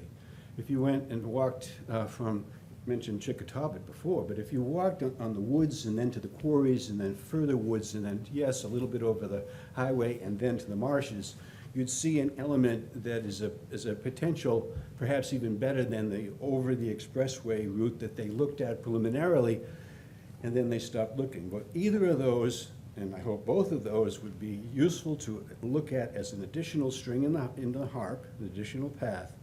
Because when they even looked on the highway part, they said, well, we've tested it a little bit preliminarily. There may be some benefit there, but we haven't included the noise masking effect, how the already existing noise will therefore be measured in as you look at it. So there's work that could be done, and it's timely because the MCAC chair, at the point where the Belmont relief and the Hull relief had been presented and is ongoing in discussions, the question is, how can Milton engage to be, part of the equation before this Block 2 it concludes? So I'll sort of stop there, but these elements of restoration of dispersion associated with that would be adherence to the glide slope, which keeps the altitude at the norm of a 3% glide slope, if it's adhered to, which it often isn't, is the norm, and that's part of the equation. It has been for years. And then field study. That would be an important piece to confirm the realities of the westward shift and to look at the possibilities for other paths, even measuring the noise of the other paths. They have the Cunningham Park, Fuller's End.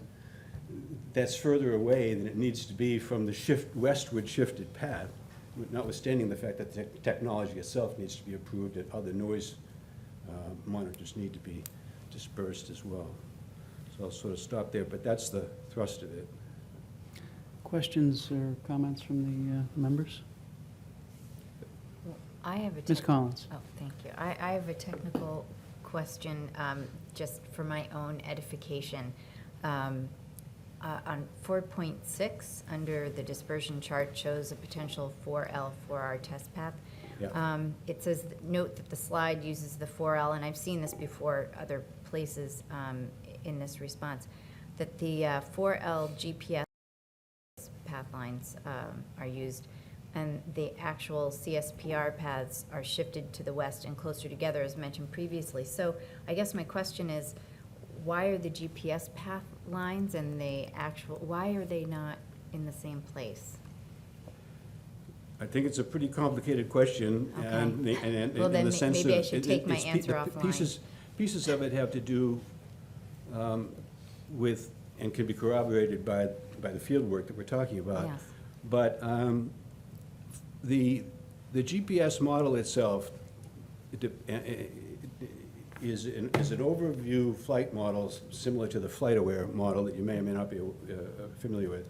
Underlying that is KML language, a file set. And underlying that is FAA data. So the source, so the software, the intermediate KML is pretty complicated, and the CIA developed it, and in and of itself, there's some criticism about its ability to fully capture what's underneath it and project it into the upper FlightAware type projection. But if the underlying source data is, let's say, earlier radar captured data or other captured data that is itself not accurate, you've started your process that's only going to get worse, not better, as you. Right, right. Makes sense, thank you. Mr. Doherty, I'm going to, oh, Mr. Wells, Just please, go yeah, ahead, please. go ahead. No, please. So just one question. How is the, I know you've only been here a short time, how are you finding this role? Because it's a very complex issue. So, since 2016, I went and attended, just as a member of the public, the MCAC general meetings, Mass Board meetings at times, the executive committee meetings, and they call it the aviation subcommittee. Right. So I've gone to those, and I feel, I felt a little bit frustrated that Milton's been kind of left behind. And what we want is some type of reset, some type of ability to catch up. Right. And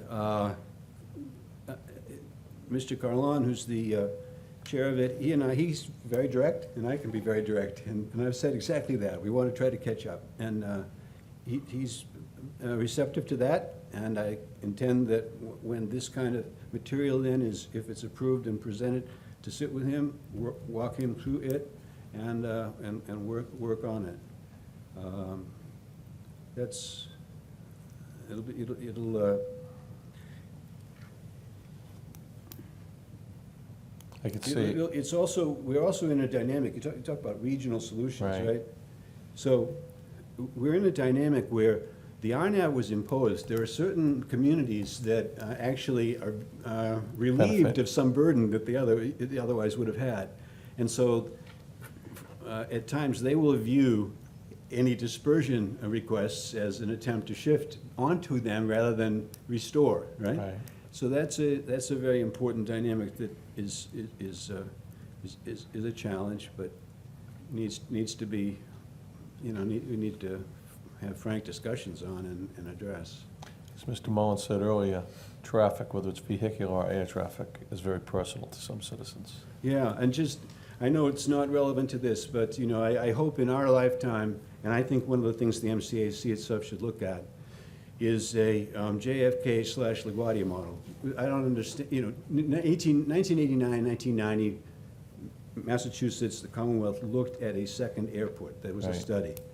And at some point, if you look at the seaport and you look at the airport at Logan, and you look at the traffic at 2 o'clock in the afternoon and thereafter, at some point, there's going to be some recognition that it's not sustainable without some study of an airport to take I'll say, the international flights and some of the,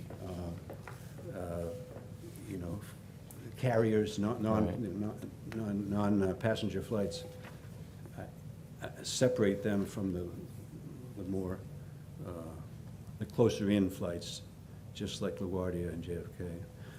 Well, thank but you for that's your a- efforts. that's I a- know it's a lot of work. I know it's a lot of work. Yeah, so that'd be, that's a holy grail, but I think that at some point, we should aim at that. Mr. Doherty, let me ask you, this is obviously a 32-page presentation, goes along with a huge appendix, and there was an issue raised with respect to one of the sentences in the preface, and I just wonder if you could walk the board through that. Yeah, so one of the parts of the preface talks about the fact that with regard to the closely spaced parallel runways, on the day that I was drafting that, but also today, which I'll come back to, on many days, you'll see the two planes coming in on 4L and 4R, and they will be within, 250 feet of each other, and you can measure them. So starting with the fact that the waypoint that Massport now and historically has talked about, not Nabo out there at Route 24 and 128, but down in the Neponset near the river, the MILTT waypoint, that's the old radar fixed point Right. as you get on the expressway. Right. But the planes are actually coming over to the west of that on the sky rail. And so I've labeled that CHMNY, because they usually have 5 letters. And that's, I've labeled that at a point up on Adams Street, and the latitude and longitude is given there. Then that's the 4-hour path. They're coming in on that path 2 meters, either way. That's slightly taller than I am, put sideways. They're coming in right on that sky rail. So then on 4L, yes, 4L has a JetBlue path, but I'm not talking about that far western path. I'm talking about the principal parallel CSPR 4L path. That path, when the planes are flying there, can be as close as this afternoon. They were at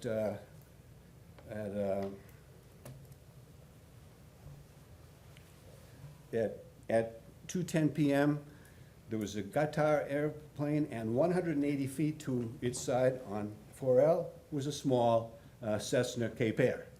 This is this afternoon, right? At 2:30, there was a JetBlue 250 feet from on 4L, from the 4R pad. At 2:40, again, at 3:25, exactly as when I was writing this that day, the planes were actually they were so parallel that they were, you would imagine if you were in one cockpit, you could look out at the other.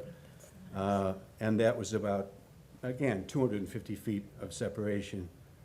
3:30, the same thing. And at 4:07, again. So when I saw the comment, I thought, look, as a matter of goodwill, courtesy, whatever, if someone wants to say it's less than 500 feet, rather than say it's, rather than say it's 180 or 220. 180 or 220 using their lat longe, that's fine. But going back to the question around, well,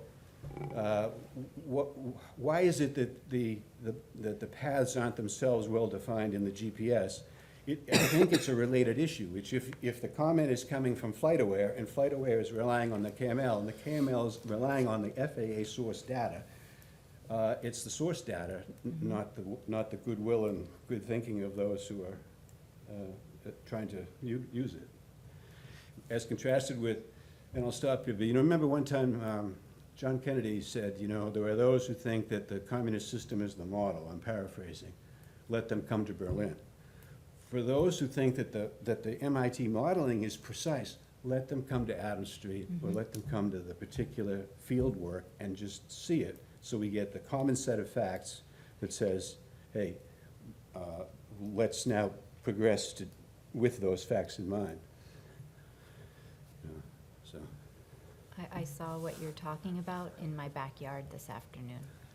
Right. And actually, there was a third plane overhead, higher, going in as well. I mean, there were 3 planes overhead all at the same time. Yeah, Two of them sometimes you'll see the jet trail of a plane that is using the same, that plane may have come from JFK and is at a high altitude going to Yes. Europe, and now we're dealing with arrivals down here, Yeah. and it's remarkable, And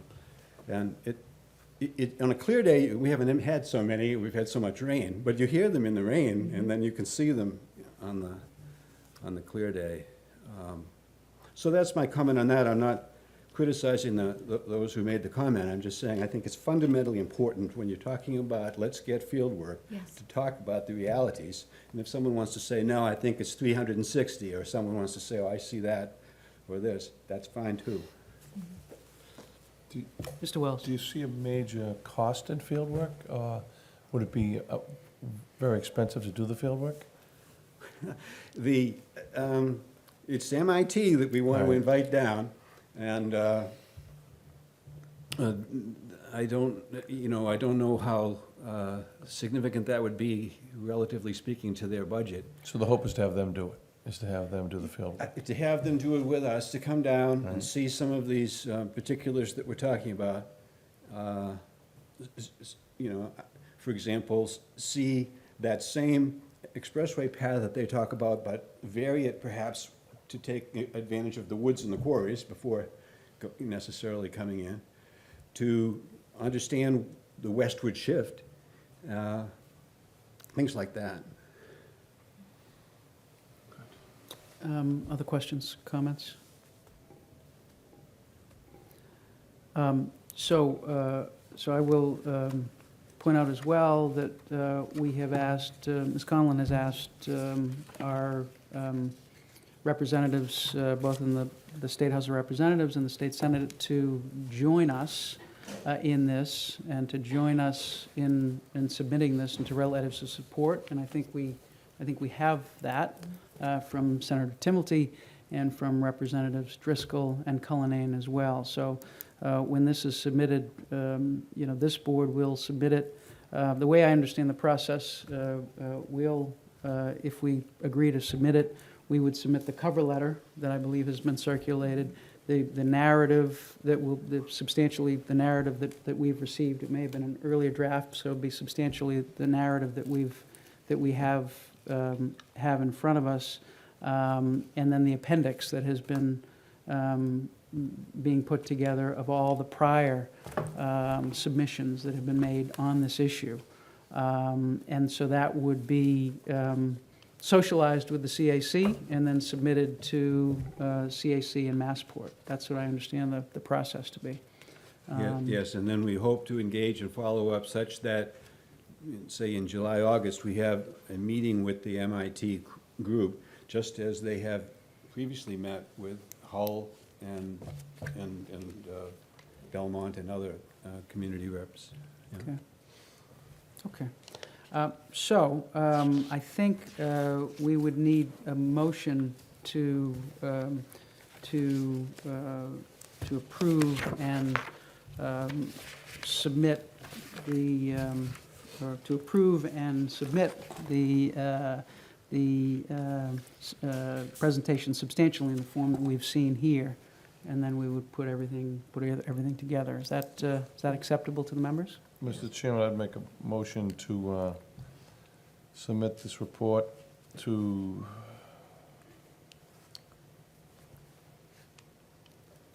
do we want to submit it as is to Massport and the CAC? Or do- So I think what we want to do is to vote to submit the cover letter and the appendix and the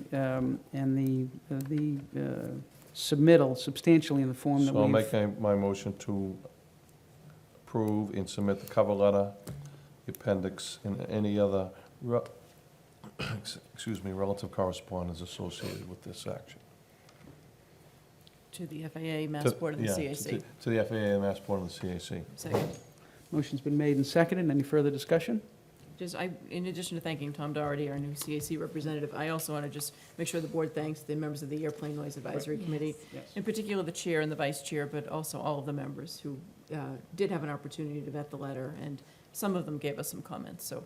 Yeah, and I can, if you want, if it's agreeable, I'll say less than 500 feet, rather than 250, even though the measurement I took was 250. But that way, it I think is a courtesy to those who said, gee, what about flight aware? And that would say, well, this is the actual experience.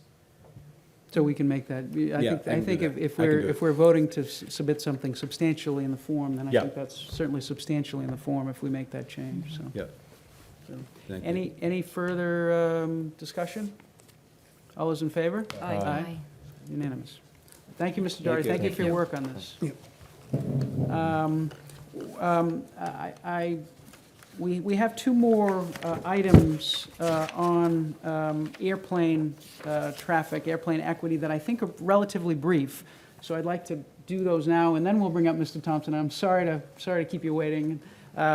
So the second item, under item 14, is some discussion, information with respect to environmental noise monitors. And I'm going to ask Ms. Conlon if she could provide an update to the board on that. Yes, Mr. Chair. So very briefly, a resident of the town, Tom Buckley, contacted me a few weeks ago and has brought to our attention that Olin College has a program in which they I think have developed the noise monitors, or this version of noise monitors. There's a few different options that are out there. And there'll be some ongoing monitoring with it. But it's actually not noise monitors, I'm sorry, this is incorrect. It's air pollution monitors. So they're environmental air pollution monitors.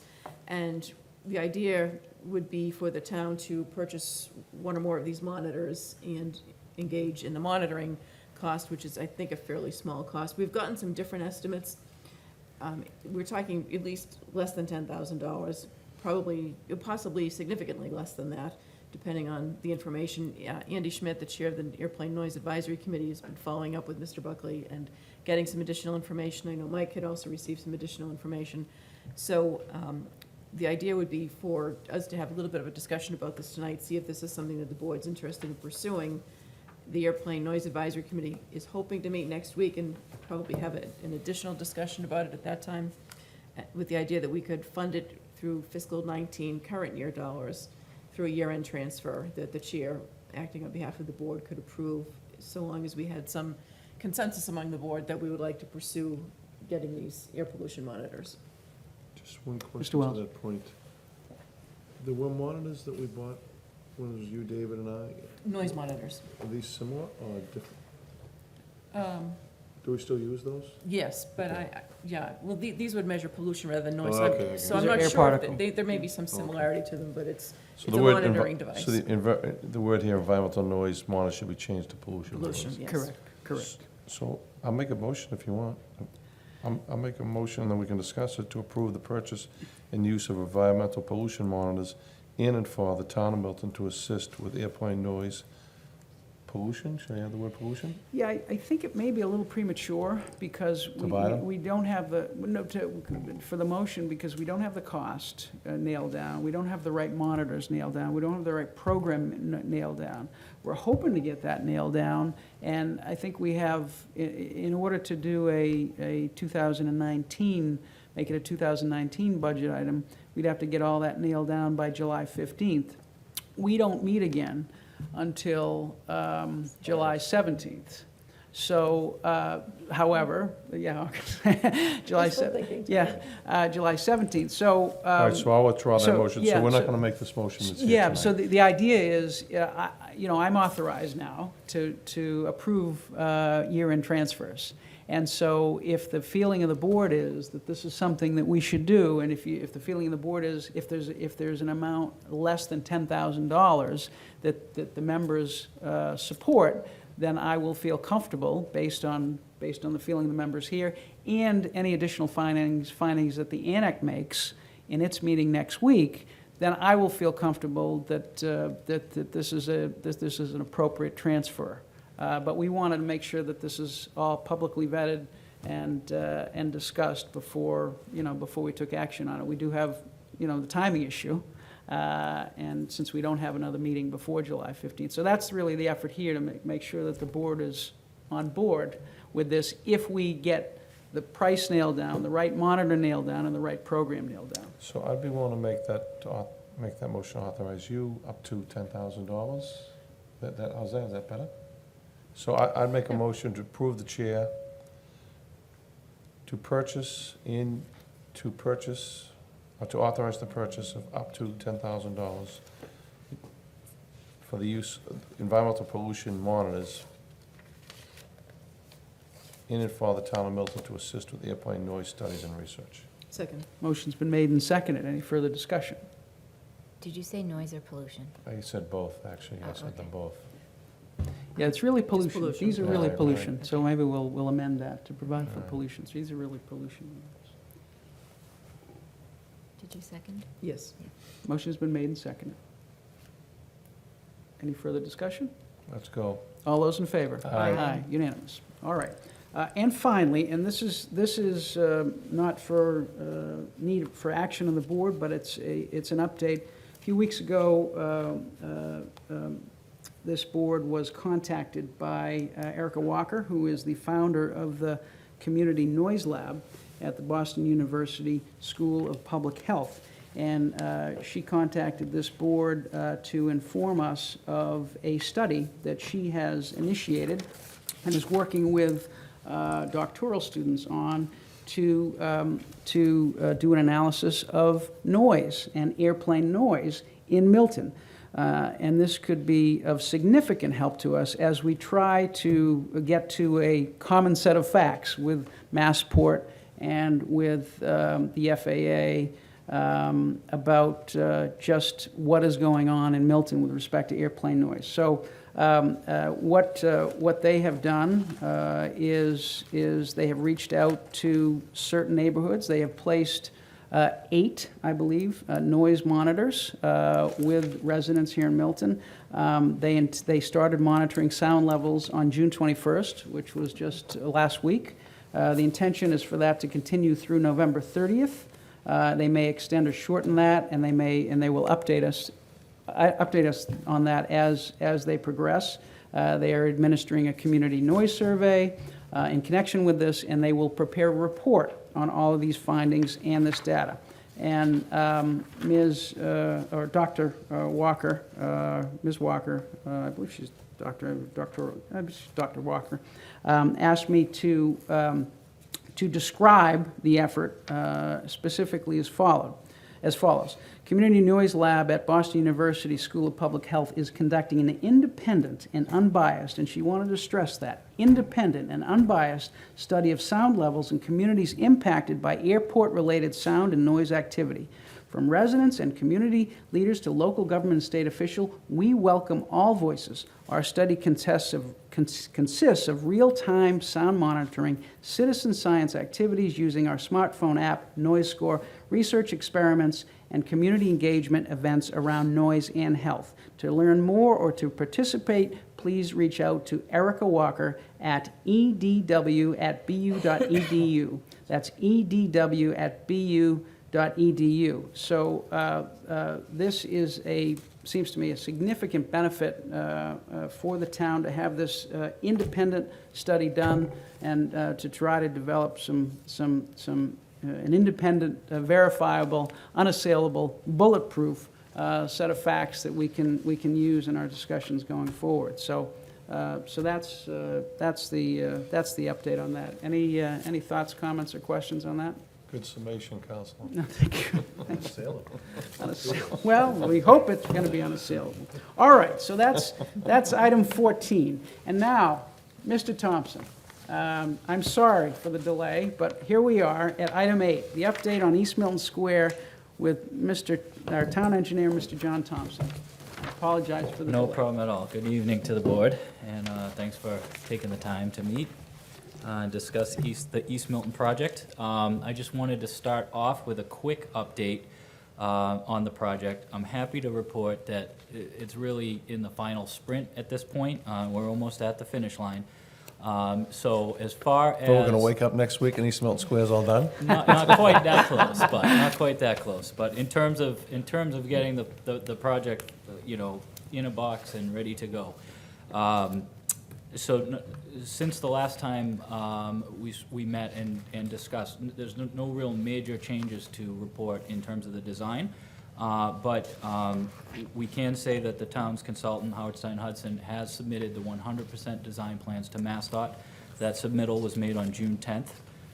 MassDOT is already starting to review the submittal. They're already trickling back some minor comments back to the consultant.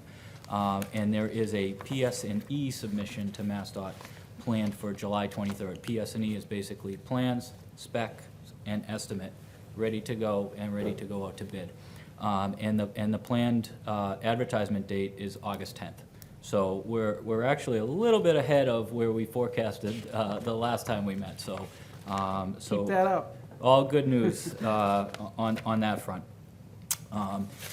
The sort of one of the last check marks that we need from MassDOT before this project can officially be advertised is official certification that the town has met its right-of-way obligations and will be issued a right-of-way certificate from MassDOT.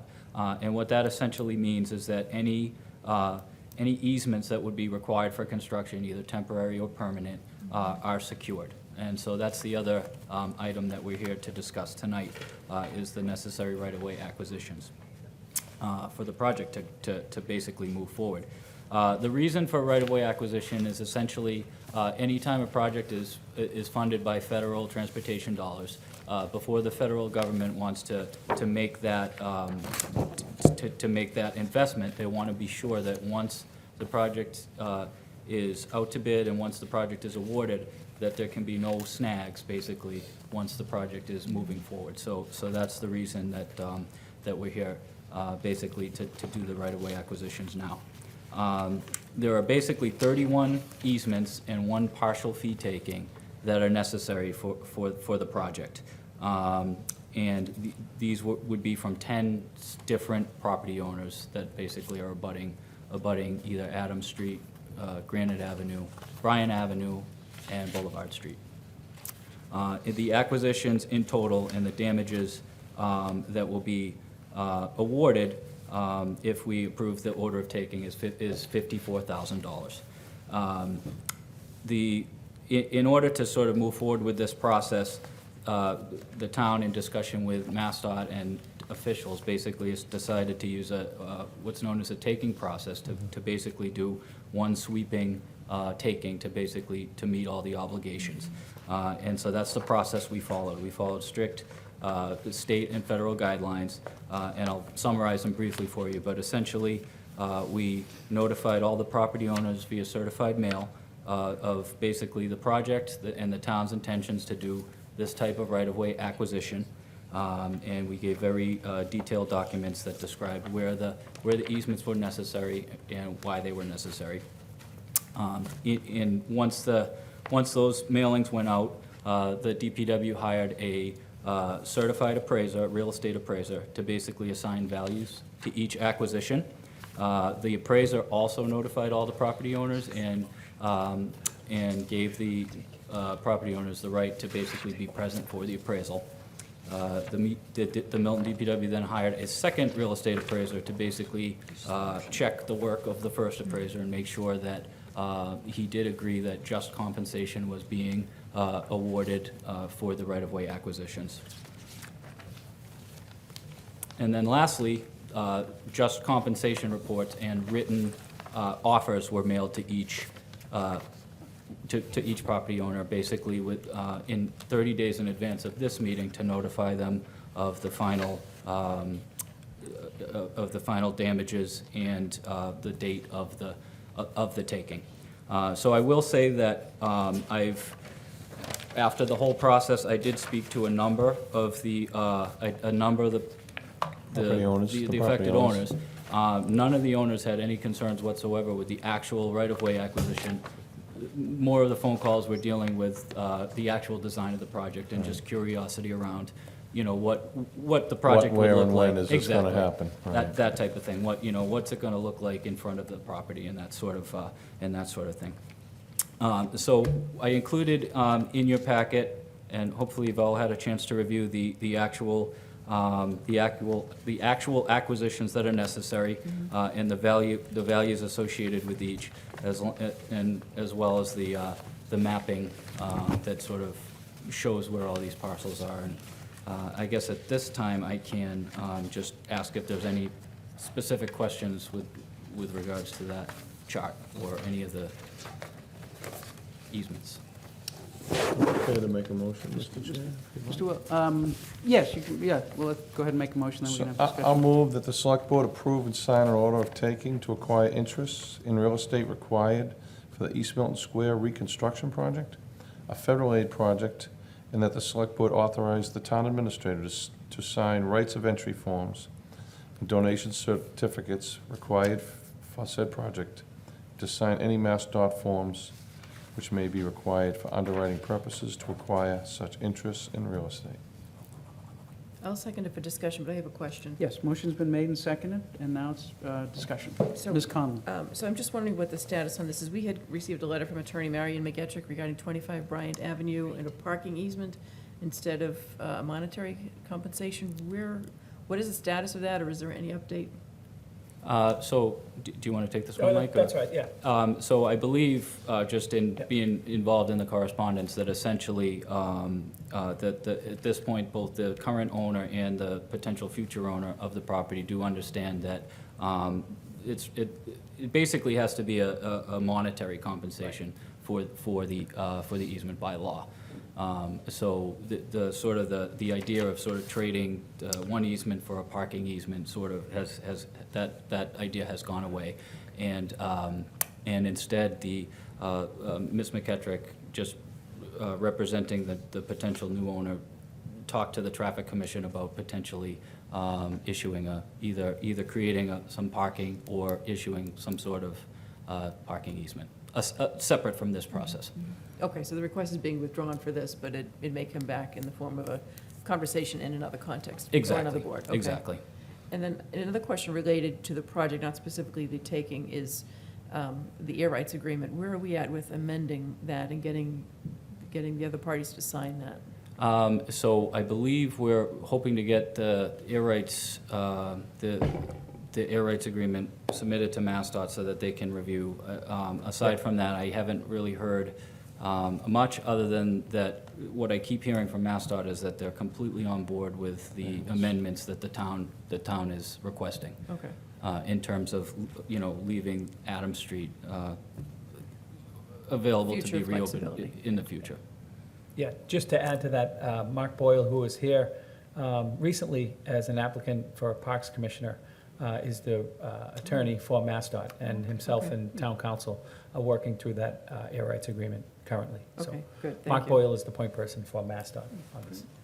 So one thing, before you folks vote, I just want to mention, because I think I failed to mention that, in what was mentioned in the motion with the Mass DOT forms for right of entry and for donation, is basically, MassDOT is recommending, and Town Council agreed, that a lot of the public-to-public easements, where either the town's granting easements to itself, or where the state has interests and is issuing easements to the town, and no monetary exchange, no the monetary donation, values correct. are required.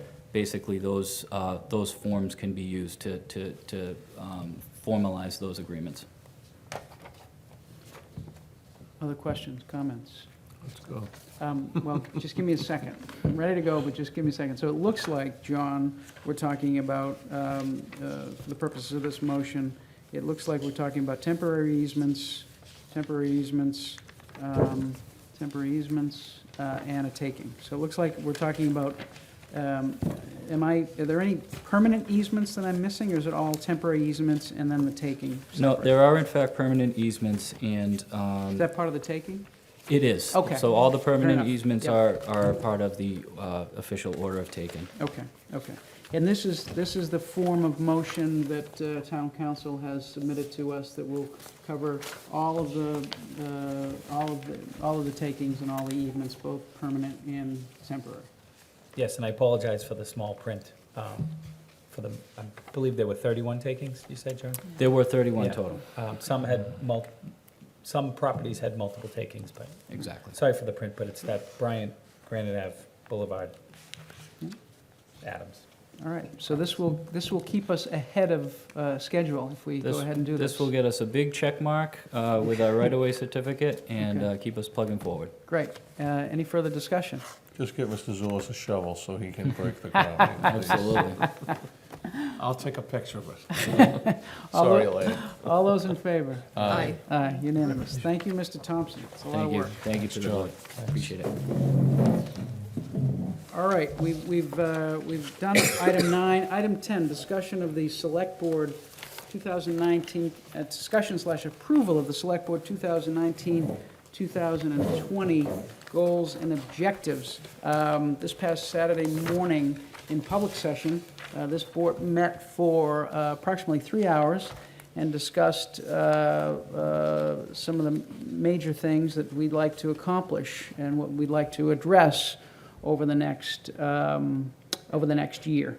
And we came up with 5 general areas and 5 general statements, followed by some specific items under those general statements.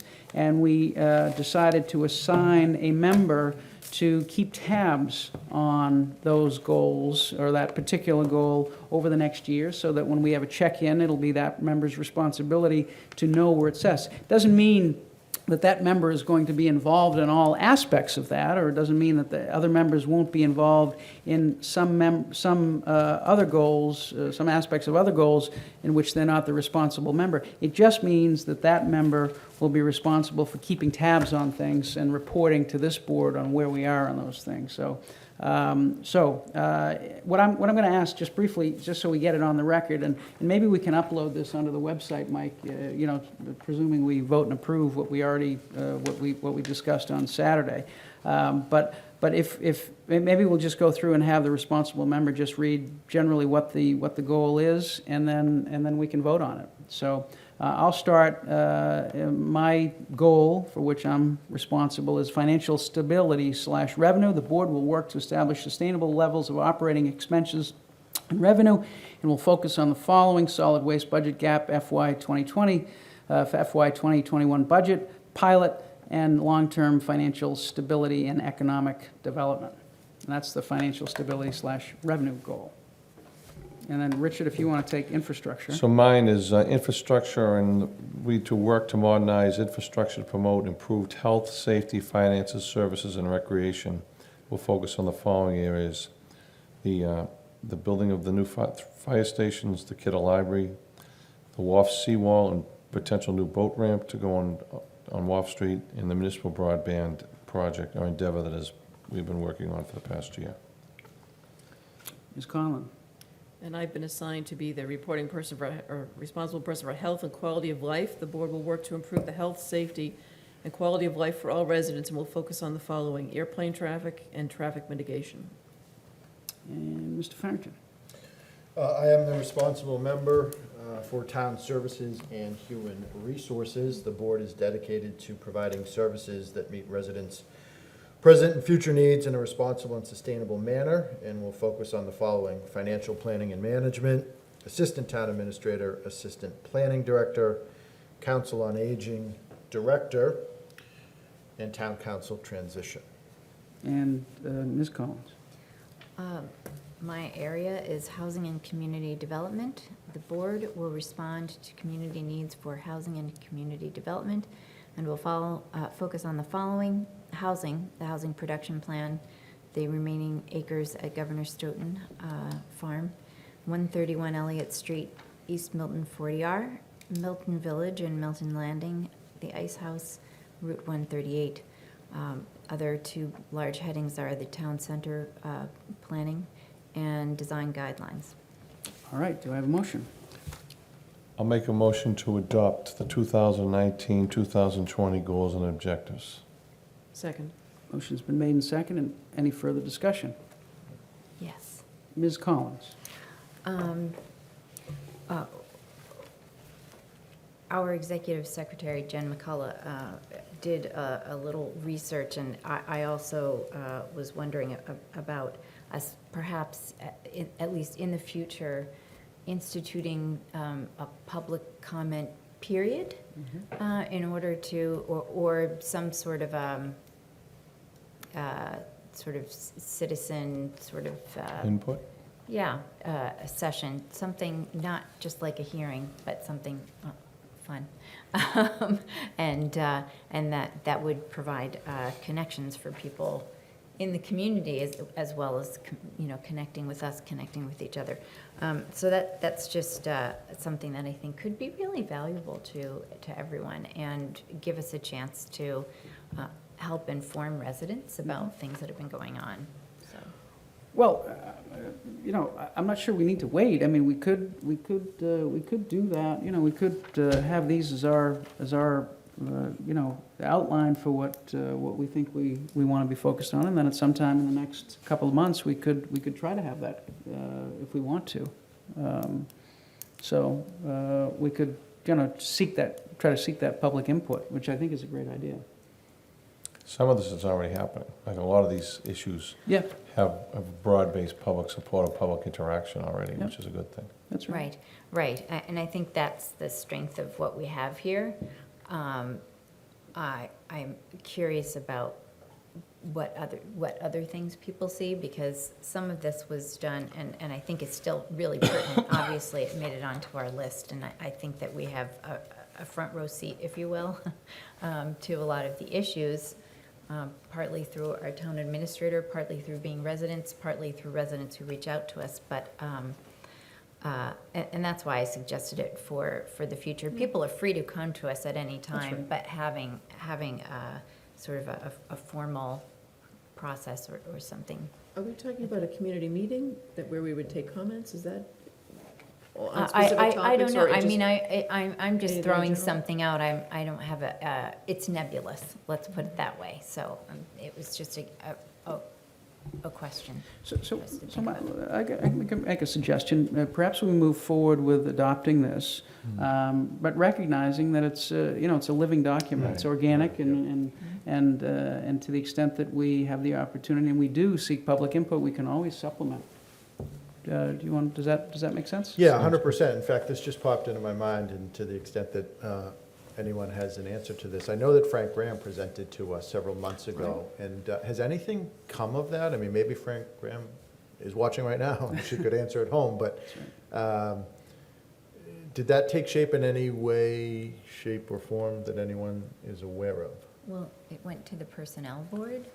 There was some information collected by the assistant town administrator, and it was determined that it's either a full-time position with full benefits, like you see in some of your major cities, or it's something that is more of a part-time basis. Okay. What with the budget crunch that we faced this year and being unable to figure out what pool or what cabinet that would sit in, it kind of Sort of. didn't make the cut, if you will. Okay, yeah, all right, that's fine. I'm just curious. So that was a position that, had it been adopted and put in place, it would have been a paid position? Yes. Yes? Yeah. Okay, That okay, was the consensus throughout okay, the Commonwealth. okay. All right, motion's been made and seconded. Any further discussion, comments? All those in favor? Aye. Aye, unanimous. Okay, item 11, update on the harbor master. There was some discussion last week, or 2 weeks ago, the board about the harbor master. And maybe Ms. Dennehy, if you want to give us an update on that position and how we move forward with that. Sure, so since we last met 2 weeks ago, some work has been done. The Personnel Board heard Assistant Town Administrator and HR Director Paige Eppolito brought forth the Harbor Master position in its existing form. There was a slight misunderstanding. In defense to them, they wouldn't know, but this is an appointed position. This is in a position that was last appointed in May of 2013 by a previous Board of Selectmen, Select Board. And they were looking for a resignation from the current, or the previous harbor master. This is an appointed position. This board we talked about potentially whether I would be the appointing authority or this board would be the appointing authority. So we cleared that up the following day, and it's going to be reheard. Long story short, on June 29th, I believe they meet again. I must check the date, but it is in this month. They're collecting more information. They want a more up-to-date job description, which we've been working on. Town Council Andy Waugh was on a conference call today with us. He's trying to see, they'll have a report for us next week, where it should fit in town government, whether it's something that would better fit in the police department, or if it's something that, as strong town administrator, if that legislation allows that position to sit under me, what kind, is it a stipended position? Personnel Board was looking for more specifics on what the hours would look like, what the operation would look like. So there's still a couple of questions to be answered with respect to the logistics of it, where it's going to sit and how it's going to sit. But everyone understands that it's something that needs to happen soon, and actions will be taken shortly, both from Town Council and Personnel Board in the coming weeks. So we think by the 17th, we should have answers from Town Council on those questions? Yes. And so we can move forward then? Yeah, I'm trying to think, there was another issue that the Personnel Board raised. It slips me, but they did very good diligence Monday night in hearing it, and raised a couple of questions that quite honestly I hadn't heard. They're trying to modernize the job description, and ultimately they understand the time sensitivity of it, as does Town Council, that, the summer is upon us. I mean, we're talking about August's meetings here now, and the summer will be gone before we know it. So Mr. Wells? So to Mr. Dennehy's, and we had a conference call today, Chief King, Michael, Page, and myself, but Terry Driscoll reached out to me voicing his frustration and how much he wants this to happen, that we need to begin to manage this. The MPIC did a great job creating a vision, and the pressure is there now between crew, the yacht club, other uses, and the kayakers, canoers. So we want to get this done sooner versus later, and I think that we're pretty close. The Chief had some good comments today, and so I think we'll be all right on this. Anything else? All right, thank you, Mr. Dennedy. Thank you, Mr. Wells. On to item 12, approval of the, pardon me, letter to the Mass Historical Commission regarding 25 Wharf Street. I'll move that we approve and sign a letter to the Mass Historical Commission regarding the town building at 25 Wharf Street. Second. Motion's been made and seconded. Any further discussion? All those in favor? Aye. Aye. We saved about 9 minutes on that one. We should thank Steve O'Donnell. Yes, for the Historical absolutely. Commission for Absolutely. drafting the letter for us. Absolutely, absolutely. And it's something we started back in February, and this is just the next step in the process. Yes. And For and the if I for the might add- lockup, right? This is for the lockup. Yes. Yeah. Yes, and if I might add, these are comments that are going back and forth between Mr. O'Donnell and the Historic Commission, obviously with this board's approval, and to Mr. O'Donnell's words, the fact that they're re-engaging us with more, they're looking for more information, he takes that as glass half full, and they haven't said no, so, Great. thank you, Mr. O'Donnell. All right, item 13, update on pilot. Mr. Farrington. Sure thing, thank you.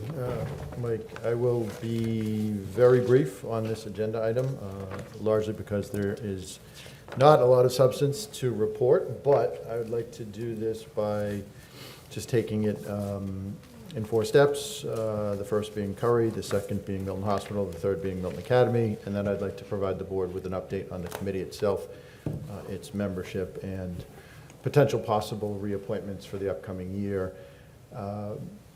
Curry College, taking Curry first, as has been the case, I know that it is President Quigley's custom and tradition to make a pilot donation at the very beginning of each fiscal year, which, as we all know, begins July 1st, which is next Monday. And if past performance is indicative of any future performance, it's the committee's expectation that Curry College will be making a donation this year, beginning July 1st. And again, if past performance is indicative of future, it stands to increase. My guess would be roughly 10 to 15%. So we applaud Curry College for leading the charge on that. Milton Hospital, ongoing discussions. The last conversation that I had with Rich Fernandez, who heads up the hospital, is he provided me with a verbal commitment that they're prepared to do something. I'm not entirely certain what that means exactly in the way of a contribution, but I'm confident that at some point soon that we will see a contribution from the hospital. Katie has pointed out that there's been a reshuffling of some of the assignments on the board at the hospital, and there are some new designations and potentially some new discussions to be had with some new members that oversee the finances of the hospital, and that could potentially lead to a potential contribution for this year. With respect to Milton Academy, as Bob Bushway pointed out earlier, they did file for an abatement. That abatement was successful, and they have removed $120,000 in tax revenue that they've traditionally paid. They have now removed that from our tax rolls. We did receive a commitment from them that they would be making contribution in the form of a pilot payment to the tune of $125,000, which they have done. They submitted a letter to us, I think it was yesterday, representing that. And so we do have that contribution, and we have a commitment for a contribution for next fiscal year for September, along with, I believe it's $7,500 to the Milton Fire Department and a $7,500 contribution to the Police Department, which is a step in the right direction. It's progress. It's incremental progress, but it is progress. I would also like to add that,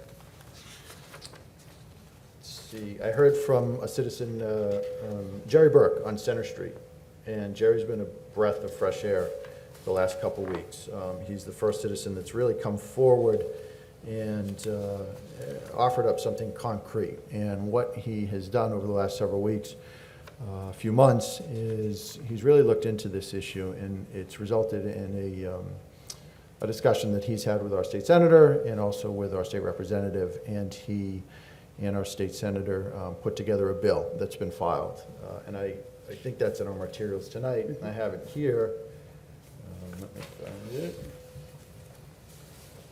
It's a Senate bill that was filed by our state senator, Walter Timilty. It was filed back in March of this year, March 27th, 2019, and an act requiring a parent or guardian who is exempt from property tax to reimburse a child's school for tuition.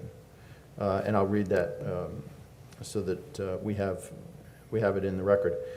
Notwithstanding any general or special law to the contrary, a municipality may recover tuition for a child who is attending school in the municipality from the child's parent or guardian in the same manner as set forth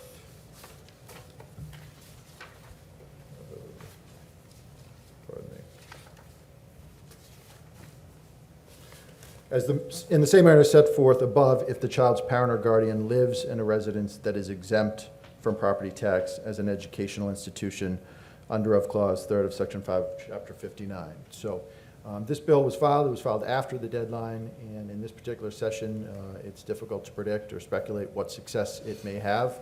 Typically, these bills take 3 or 4 iterations before they do become successful, but I give credit to Jerry Burke for really making an effort and offering something concrete in the way of addressing this situation, and I know that there's been a groundswell of support for that. And I've also spoken to our state representative, and he is planning to file a similar bill at some point very, very soon, so I applaud them both for that. The last meeting of the pilot committee, we've formally endorsed this bill, so we have thrown our full support behind it. It's been unanimous. And I would like to move, I'd like to make a motion to move that we support this and that we vote on this as well. I would like to endorse this officially. So I would like to make a motion to support Senate Bill 2259.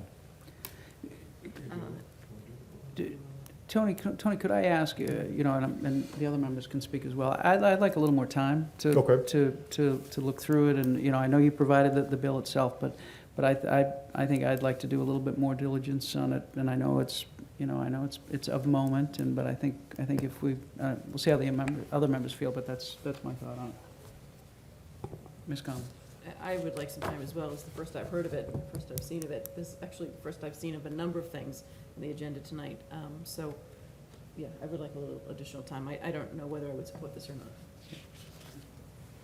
Yeah, So we have a second for discussion at least. Not yet. Okay. No, Okay. no. I did talk with Jerry Burke. I definitely think he's got something here. I agree, it may take several times. I talked to Representative Driscoll yesterday. I knew there was something, I wasn't exactly sure, and I knew it had something to do with people living in homes that don't pay taxes. 2 things that I would hope here is, one is, I'd rather see this on, when we get to this, for formal approval, so that everyone knows that it's up for approval. Right. 2 is, I'd like to see us get some discussion going, because I think its success will require some community support. I think that would be a good thing for us all. That's just my only thought. It's a very good point, Richard. The agenda item is update pilot. It really isn't on the agenda for the motion and for approval, and for support. So probably in addition to the fact that I think some of us want some more time to review it, look into it, it's probably better practice to have it accurate on the agenda. Especially something as big as this. Yes, Because absolutely. this could really have some real teeth and have some effect, so I want to give it codify it as best as possible. Ms. Collins? I agree. I need time, and I think that we should hear from the public. I mean, I'm already wondering, like, okay, so that's faculty housing. Right. I understand that they're not paying taxes on it, but I don't know what those families' compensations are, and I mean, I guess that's up to the school to take care of that, but I think there are many more moving pieces than I'm aware of, and I would just like to understand that better, and I also, it's difficult for me when we're talking about educating children who have a right to be educated, because they live in the town, so I need time and I need to understand more. Yeah, we're talking about public education, which is, Right. public It's a education is right. free, so I have some questions about this. Certainly, I understand completely. Just to be clear, though, that the recovering the tuition, it's not specific to the family, it would be the host institution. I just want to make Yeah. sure that we're all clear Yeah. on that. Yeah, The well, that's bill why is I not need more seeking time to understand. Okay. Yeah, that's all. It was my understanding, and maybe I'm incorrect, that this was included as part of the materials for tonight, but it may have come in late. Well, I don't I know. had actually, what I read, I perhaps misunderstood, because I thought it talked about recovering, From a it parent. made it seem as if it was coming from the family. No, the And it's not. institution. It's coming from the institution. Institution. Okay. Well, I have a Got it. copy of it right here. I respect your decision to Yeah. not, maybe it is Oh, no, premature voting I on this, just need, but I it just is, need time, and as it's been pointed out, it wasn't on the agenda for us to endorse it, or, so it would be good to put it on another agenda, that's all. I will say, it was the schools who first told me about that. I had no idea. And they really closely monitor this. They have it down to the penny, exactly how much it is and how many students, which is, It says from the child's parent or guardian. Yep. It says it right here. I think So Representative maybe Driscoll in his Okay. discussions I had with him It's yesterday, right there. he actually brought that up and Oh. felt that that would be struck, Because wouldn't. there was somebody wrote about this in the Times weeks ago, and I went and I looked it up actually on the Senate website, and that is what I read, Yeah, so. and so if that's the case, Katie's right, I mean, free free. education is free education, but to the institution, I think this Right, does have that's a some different merit, and we thing. should discuss it and vet it, and I was impressed when I talked to Jerry Burke, he really is onto something here. Mm-hmm. And I don't know necessarily that it gets on a bill, but clearly from just a community education point of view, if you never educated or apprised of this, you wouldn't know it. No, you'd never know that. I had no idea until this year. Perhaps we have Mr. Burke come in. Yeah, Discuss maybe And that with thought the board. occurred to me, in He's fact. very well spoken, Yeah. very, They're very, great.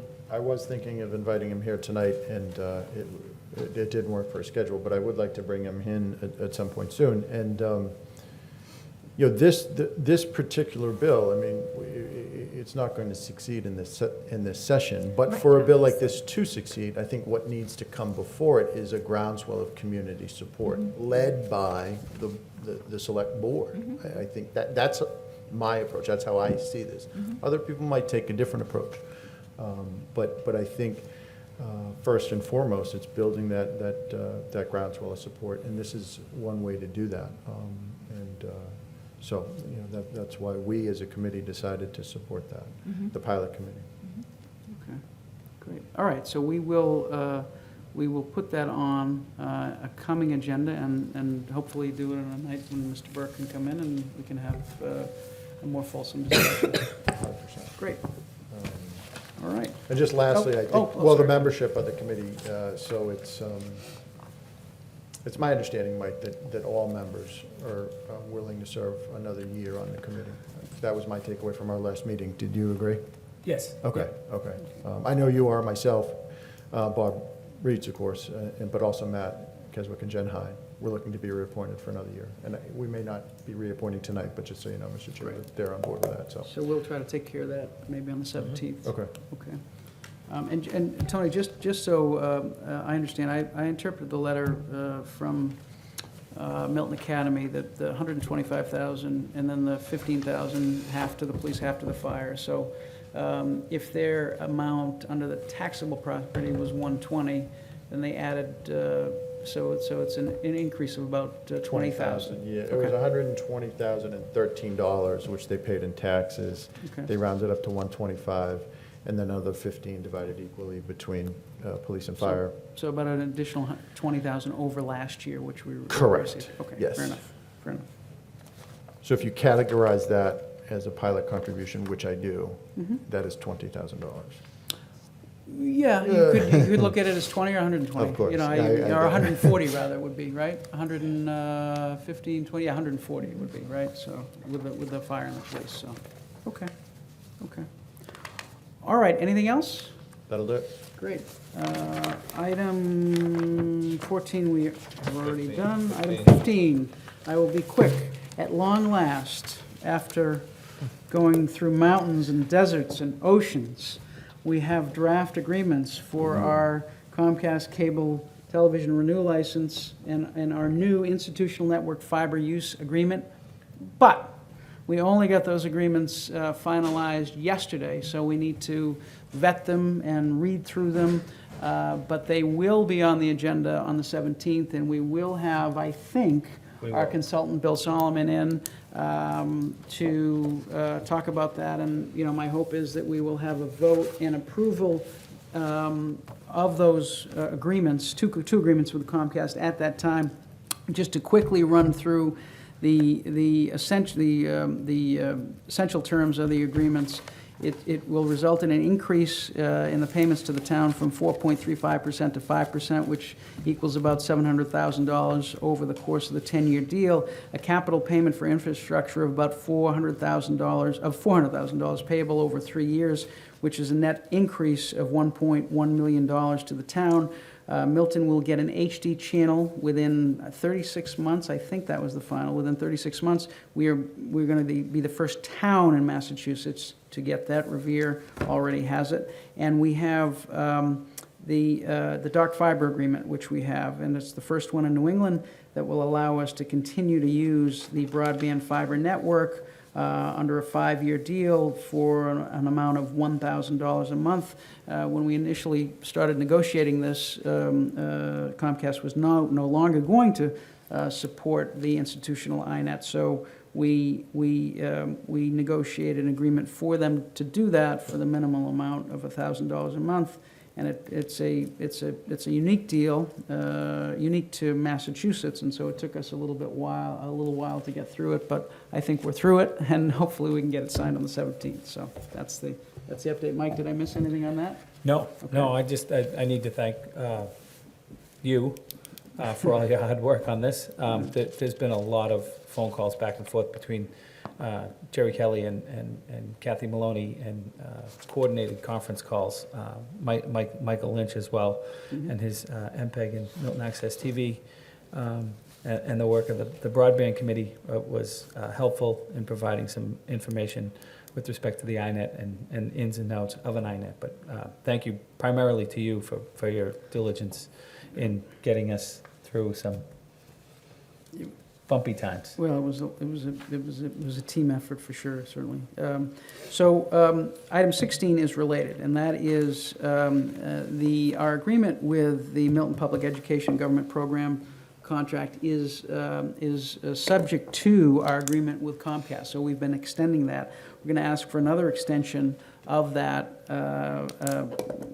until we get the Comcast agreement signed. So I think we're suggesting an extension through August 31st. I don't actually think we need that. I'm hoping that maybe we just extend it through July 31st. It doesn't really matter. Is it safe just to be gay? Yeah, why don't we just leave it August 31st? So I'll make a motion to approve a contract renewal between the town and MPEG Access Incorporated through August 31st, 2019. Friendly amendment, it's not a contract renewal, it's an extension. It's a That's contract just- That's extension. just an error. And All can we also add to that and authorize the chair to sign on behalf of the board, because it's set I'll up to take be that. signed by just the chair. I'm fine with that. Okay, second. Motion been made and seconded. Any further discussion? All those in favor? Aye. Item 17, transfer fund requests. And these are a number of transfer fund requests, and I think we have the latest on this.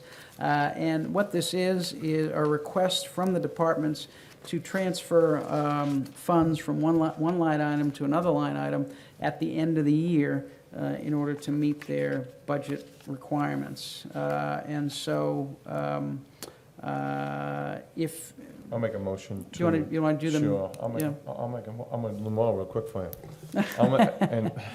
I'll make a motion to approve and forward to the warrant committee the following year-end transfer requests. A transfer from the FY19 library salary and wage line in the amount of $17,500 to library general expense line for books and materials. A transfer from the FY 2019 Parks and Recreation salary and wage line to the general expense line in the amount of $25,000 for grounds and maintenance. A transfer from the FY19 Selectmen's budget salary and wage line to the municipal audit expense line in the amount of $2,500 to cover cash review procedures. A transfer from the FY19 accounting budget general expense line to the salary dependent head expense line in the amount of $1,868 to cover FY19 wage adjustments differential for the town accountant per the employment contract. A transfer for the FY19 technology department general expense line to the salary and wage line in the amount of $275.38 to cover overtime for reducing email data for public records requests. And then two new ones, a transfer from the FY19 COA salary and wage line to the general expense line to the amount of $5,000 to help offset utility costs due to evening meetings and outside uses. Finally, a transfer from the FY19 Inspection Service Department salary and wage line to the general expense line, the amount of $6,100 to be used towards office furniture, car detailing, and postage. Second. Motion's been made and seconded. Any discussion? All those in favor? Aye. Aye. Item 18, approval of one-day liquor license for the Milton Club.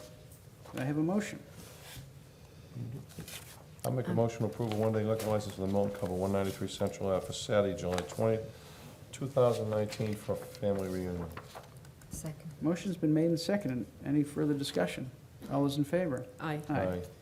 Item 19, we have, there has been approved a number of executive session minutes for release, and those were approved in executive session, by a vote in executive session. I'm not exactly sure procedurally if we need to vote to approve them in public session. I think we're just, I think what we're just doing is acknowledging that. Usually vote to release them Release them. in We do executive and in really- open session, yeah.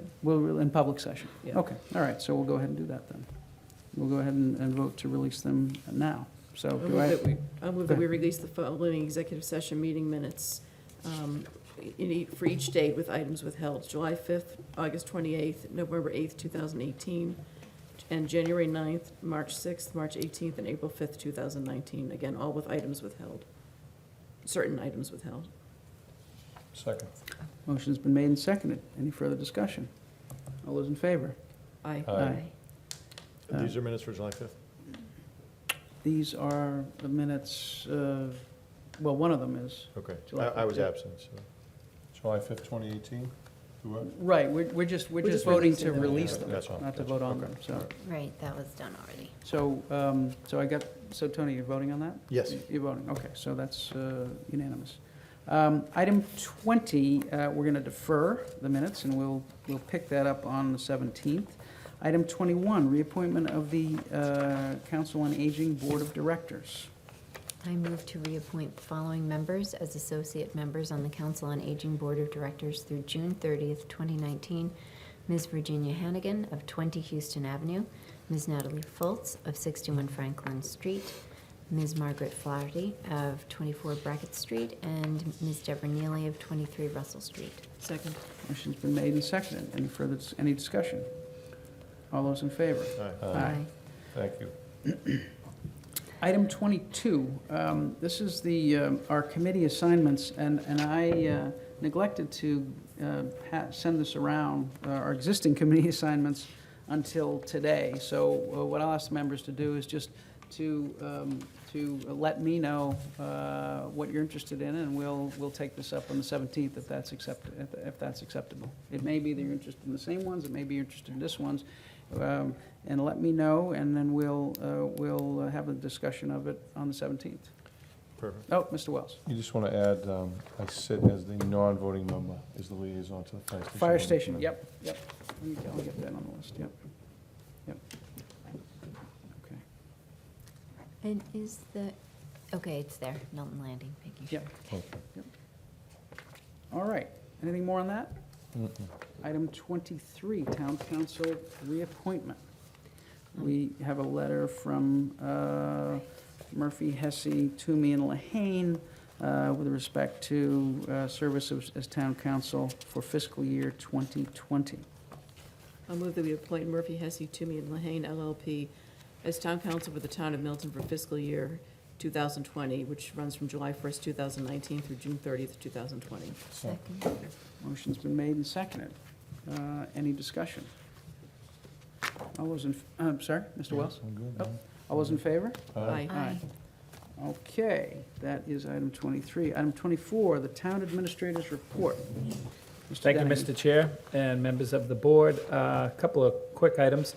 I'd like to welcome everyone to a public information session that is going to be held here at the Council on Aging on Tuesday, July 23rd at 6:30 p.m. We were notified by MassDOT last week that their project 607342, which is an intersection improvement it's an intersection and signal improvement for Route 28, Randolph Ave, and Chickatobit Road. There is $1.531 million that's been associated to the tip. It's in its conceptual phase. The potential advertising date was recently moved back a year to December 12th of 2020. I know our elected officials who sponsored this, Senator Walter Timilty and State Rep. Bill Driscoll, are working on the expedition of that advertisement date. The internal consensus has been to advance the roundabout alternative to that intersection. And the steps are being taken place to hold that public information meeting on July 23rd at 6:30 p.m. And very similar to what Mr. Thompson, town engineer, talked about tonight, some of the issues are outstanding obstacles, including navigating the right-of-way concerns up there. As you know, that intersection, Department of Conservation and Recreation owns some land up there. There may be some takings necessary to improve that intersection. And of course, the animal migratory patterns being in the Blue Hills Reservation. So all that is under consideration and up for public discussion on Tuesday, July 23rd. All of the trash carts have been delivered. We got notification this evening from Cascade that they had a successful rollout of nearly 6,900 trash carts in town. If someone has not received one and did not opt out of the program, they're asked to call Hillary Waite at 617-898-4900. Those barrels were out on the street today for use and can be used tomorrow by anyone who's on Thursday's route. And I would remind everyone that starting next Monday, the town is reverting back to a 5-day collection schedule, and that they need to research their day. It's going to change for most people. And you can go to townofmilton.org/trash day, one word. Lastly, just along the lines of traffic mitigation and the great work that's being done by Chair Mullen and that group, we received a report from the governor's office that this year, let me back up, last year, 136,000 rideshare rides originated in Milton, Massachusetts. In 2018, that jumped to 173,000 rides. That's a 26% increase in the amount of ride shares originating in this town. That is consistent with the state. The state jumped to 81.3 million ride shares in 2018, calendar 2018, which was a 25% jump year over year. So you can see what it's doing to our roads. To Chair Mullen's point, most ride shares aren't one ride, but two. Most of the rides from Milton, only 15% of the ride shares that originated in Milton actually stayed in Milton. So I think what we're seeing is a lot of people taking ride share into town or to work wherever they may be, and probably needing that to get back from that destination. So it is an impact on the town. The governor's office and the legislators voted in 2016 to try to mitigate some of that traffic. They collect 20 cents for every ride that originates in your town, and they give 10 cents back to the town. So last year we received a check just under $14,000. We used that for some flashing LED solar-powered stop signs. This year, we'll be receiving a check, little more than $17,000. We're looking to do the same thing with those, some flashing stop signs, some restriping, and then the new popular traffic signal is the flashing pedestrian sign. We currently have 2 in town. They're very well received, and we'll use those traffic mitigation funds from the rideshare funding source from the state to purchase those sometime this summer. Great, thank you, Mr. Dennehy. Thank you. Item 25, the chair's report. A couple of things. First, on the youth center, from the Youth Task Force, a couple of updates. One, the Congregational Church has raised the funding for its construction of the youth center. They have, with the unanimous approval of the congregation, they have entered into a contract to begin construction. And so they are on target, moving ahead, and they plan to complete the youth center in the Congregational Church, the basement of the Congregational Church, so that it can be used by the beginning of the upcoming school year in September. Along those same lines, our Parks and Rec Department and our park commissioners are working very hard on staff-student ratios, job descriptions, timelines for hiring, on rules and regulations for procedures and entry and exit and consent and liability. So there's a lot of work going on there so that we'll be ready, if we have the space in September, we'll be ready to open up. And so that's exciting. And we'll have our youth task force in sometime in the next couple of meetings to give us a specific update on that, and also to talk about the feasibility study, which should be a feasibility study for a potential youth center, bigger youth center. And that feasibility study should be completed within the next month, and the youth task force will come in and report to us on what the results of that feasibility study are. And so there's a lot of things going on there. Second, I just want to acknowledge, many times when you have an organization that is consistently excellent, you come to expect it, and you almost take it for granted. And I think that's the case with the Milton Police Department. We've had some incidents that they've responded to with their usual excellence over the last couple of weeks. So I think it's a good opportunity to recognize that Chief King and the men and women of our department respond to emergencies. They prevent crime, they keep the peace, and they deserve our acknowledgement and our thanks. And certainly Richard set the tone there over the many years, and it's been continued. And so I just want to make sure that we don't lose sight of that as a community. And no, actually, I was having breakfast with another local legend, Sean the Champ McCarthy, today, and he said the same thing. He said, you got to continue to recognize the men and women in blue. So we just want to make sure we do that. Third, the Milton Music Fest, the reason this is under my agenda item is because I want to make sure that this board and this community acknowledge one of our members who has been a driving force, one of the few driving forces behind that event over the last, I think it's 7 years or 8 years, Richard. Six. So only 6. I thought, okay, 6 years. I thought it was 7 too, but Con says it's 6. All right, so 6 years. So for the past 6 years, Richard Wells has certainly been the driving force, one of the driving forces behind that, and has made it happen. And this year was was I think the biggest and the best ever. And so now I'll turn it over to you, but I just want us to acknowledge all the great work that you've done this year and in years prior. So that's why I have it. But you can take it from here, and if you want to talk about it now and tell us all about the great weekend. No, I'm just one, this is a very small group, as Michael knows, there's only 6 of us. 6 people run this entire thing. 4,500 people attended that in 2 days.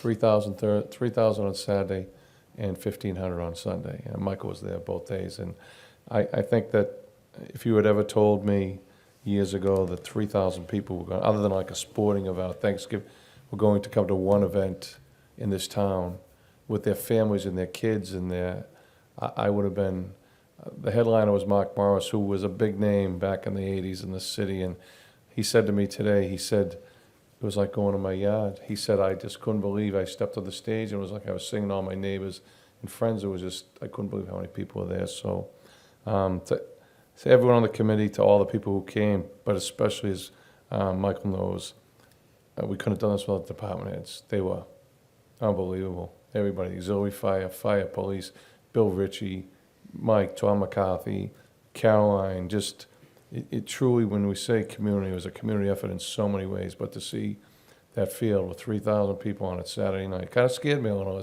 From my, and I have to give a shout out to Mike Grant. He was the one cop at that front gate who worked out the entire night, and I stood there as the night went on, and those buses just coming, and every time it was full, more people, and I was like, wow, we've built something here. So, fortunately, it wasn't anything, and I thank you for your kind words. I don't look for any, as they know, my committee members, I don't even want to get on the stage. But as they said in the Field of Dreams, if you build it, they will come, and they are coming to this every year. And we've really put ourselves on the map, which is a great thing. Most people don't know, and I really got to become friends with Glenn Pavlicek through this, Dr. Pavlicek.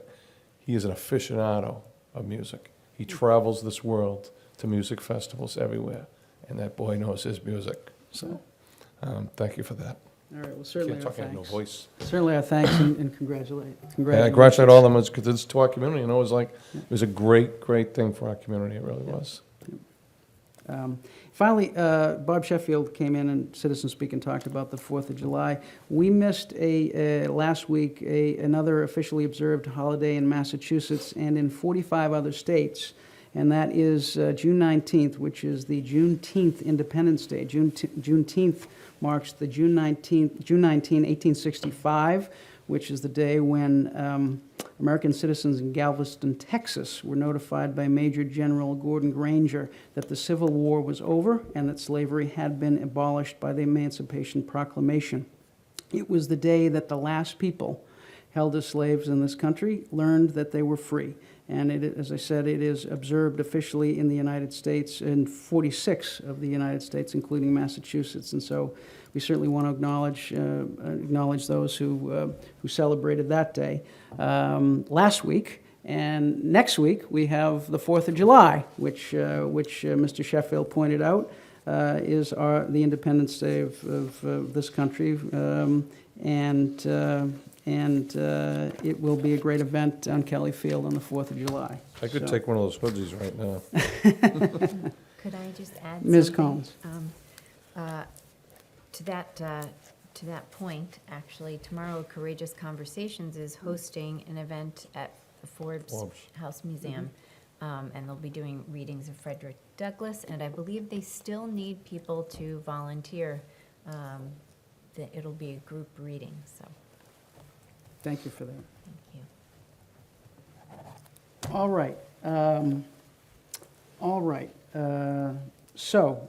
Members' reports. Ms. Collins, item 26. Item 26, there are no items not reasonably anticipated. We still need to double-check that before we do it to make sure that it's okay. It's okay. Oh, it is okay. Yep. All right. Approved all by right. town So- council? All right, approved by town council. So someday, if we have one, we'll do it. Item 27, members' report. Ms. Collins. A very short report. The Affordable Housing Trustees will be conducting a feasibility study of the property, the acreage left at Governor Stoughton, the farm. And also, the Housing Committee has engaged Karen Sonnerberg to work on the update of our housing production plan. She has a great industry depth and has worked with the town before, and we're looking forward to that. And the Boston Foundation came out with a report on the effects of the lack of affordable housing, and I encourage people to take a look at it. Great. You can Thank find it on the web, sorry. Great. So let me try to clarify on members' report again. We're trying to list those things that we're going to talk about on members' reports, but we do have community happenings, which is item 30. So if you want to, does anyone else have a members' report, or we want to wait to? Great. Tony, you okay with community? Okay, so that's item 27. Item 28, citizen speak response to Mr. Sheffield. Thank you for coming and explaining everything. and telling us about the 4th of July. Item 29, anyone have any future agenda items that we want to note? Seeing none, we'll move, Just- Mr. Wells. Just on the grant of the easement A, WAF. Yep. I did receive some communication yesterday that they are interested in beginning the discussions. The initial intention was to have a permanent easement. Am I right, Candace? We've been signing this year to year, but I think the goal was to have a Years ago permanent. it was, Yeah, yeah. a permanent one. I think they'd like to begin to have that discussion between their council and John Flynn, and I think that's a good thing. So we'll get that on the agenda for the 17th. Okay. All right, that's item 29. Item 30, community happenings. The floor is open. I'm happened out. Happenings. You should be after last weekend. I'm gonna take, I can't go tomorrow, I'm gonna take I'm going away for 2 days. I'm just gonna take 2 days off. Yeah, I'm also not able to attend tomorrow, but I've already emailed them. Yep. All right, anything else on community happenings? Seeing none? Item 31, executive session with town council. And this is with respect to real property. Do we have a motion? Can we have a motion? You have to do it. Oh, I have to do Yeah. it. Oh, right, I'll that's do right. it. I'll move to discuss strategy with respect to real property, to consider the purchase, exchange, lease, or value of real property, believing that an open meeting may have a detrimental effect on the negotiating position of the public body with respect to Kidder Discovery School and the Milton Landing easement, and to approve executive session minutes pursuant to open meeting law, Mass General Law, Chapter 38, Section 22F, F for public release. This will be a roll call vote. Just, Ms. Mr. Oh, just oh, friendly amendment, I think you have to actually say to enter into executive session to discuss strategy. did I not say it? No. Oh, I didn't. I said to discuss, to enter into. Thank you, Yes. Ms. Collin. To enter into executive session to discuss strategy. Thank you very much. All right, do I have a second? Second. Motion's been made and seconded. Roll call vote. Ms. Collins? Yeah, yes. Mr. Zulish, yes. Mr. Farrington? Yes. Ms. Conlon? Yes. And Mr. Wells? Yes. All right, we are Time for the in, energy drink. that's right, we're in executive session. Thank you, everyone, and Thank we you. will see you again on July 17th. Happy 4th of July. Thank you.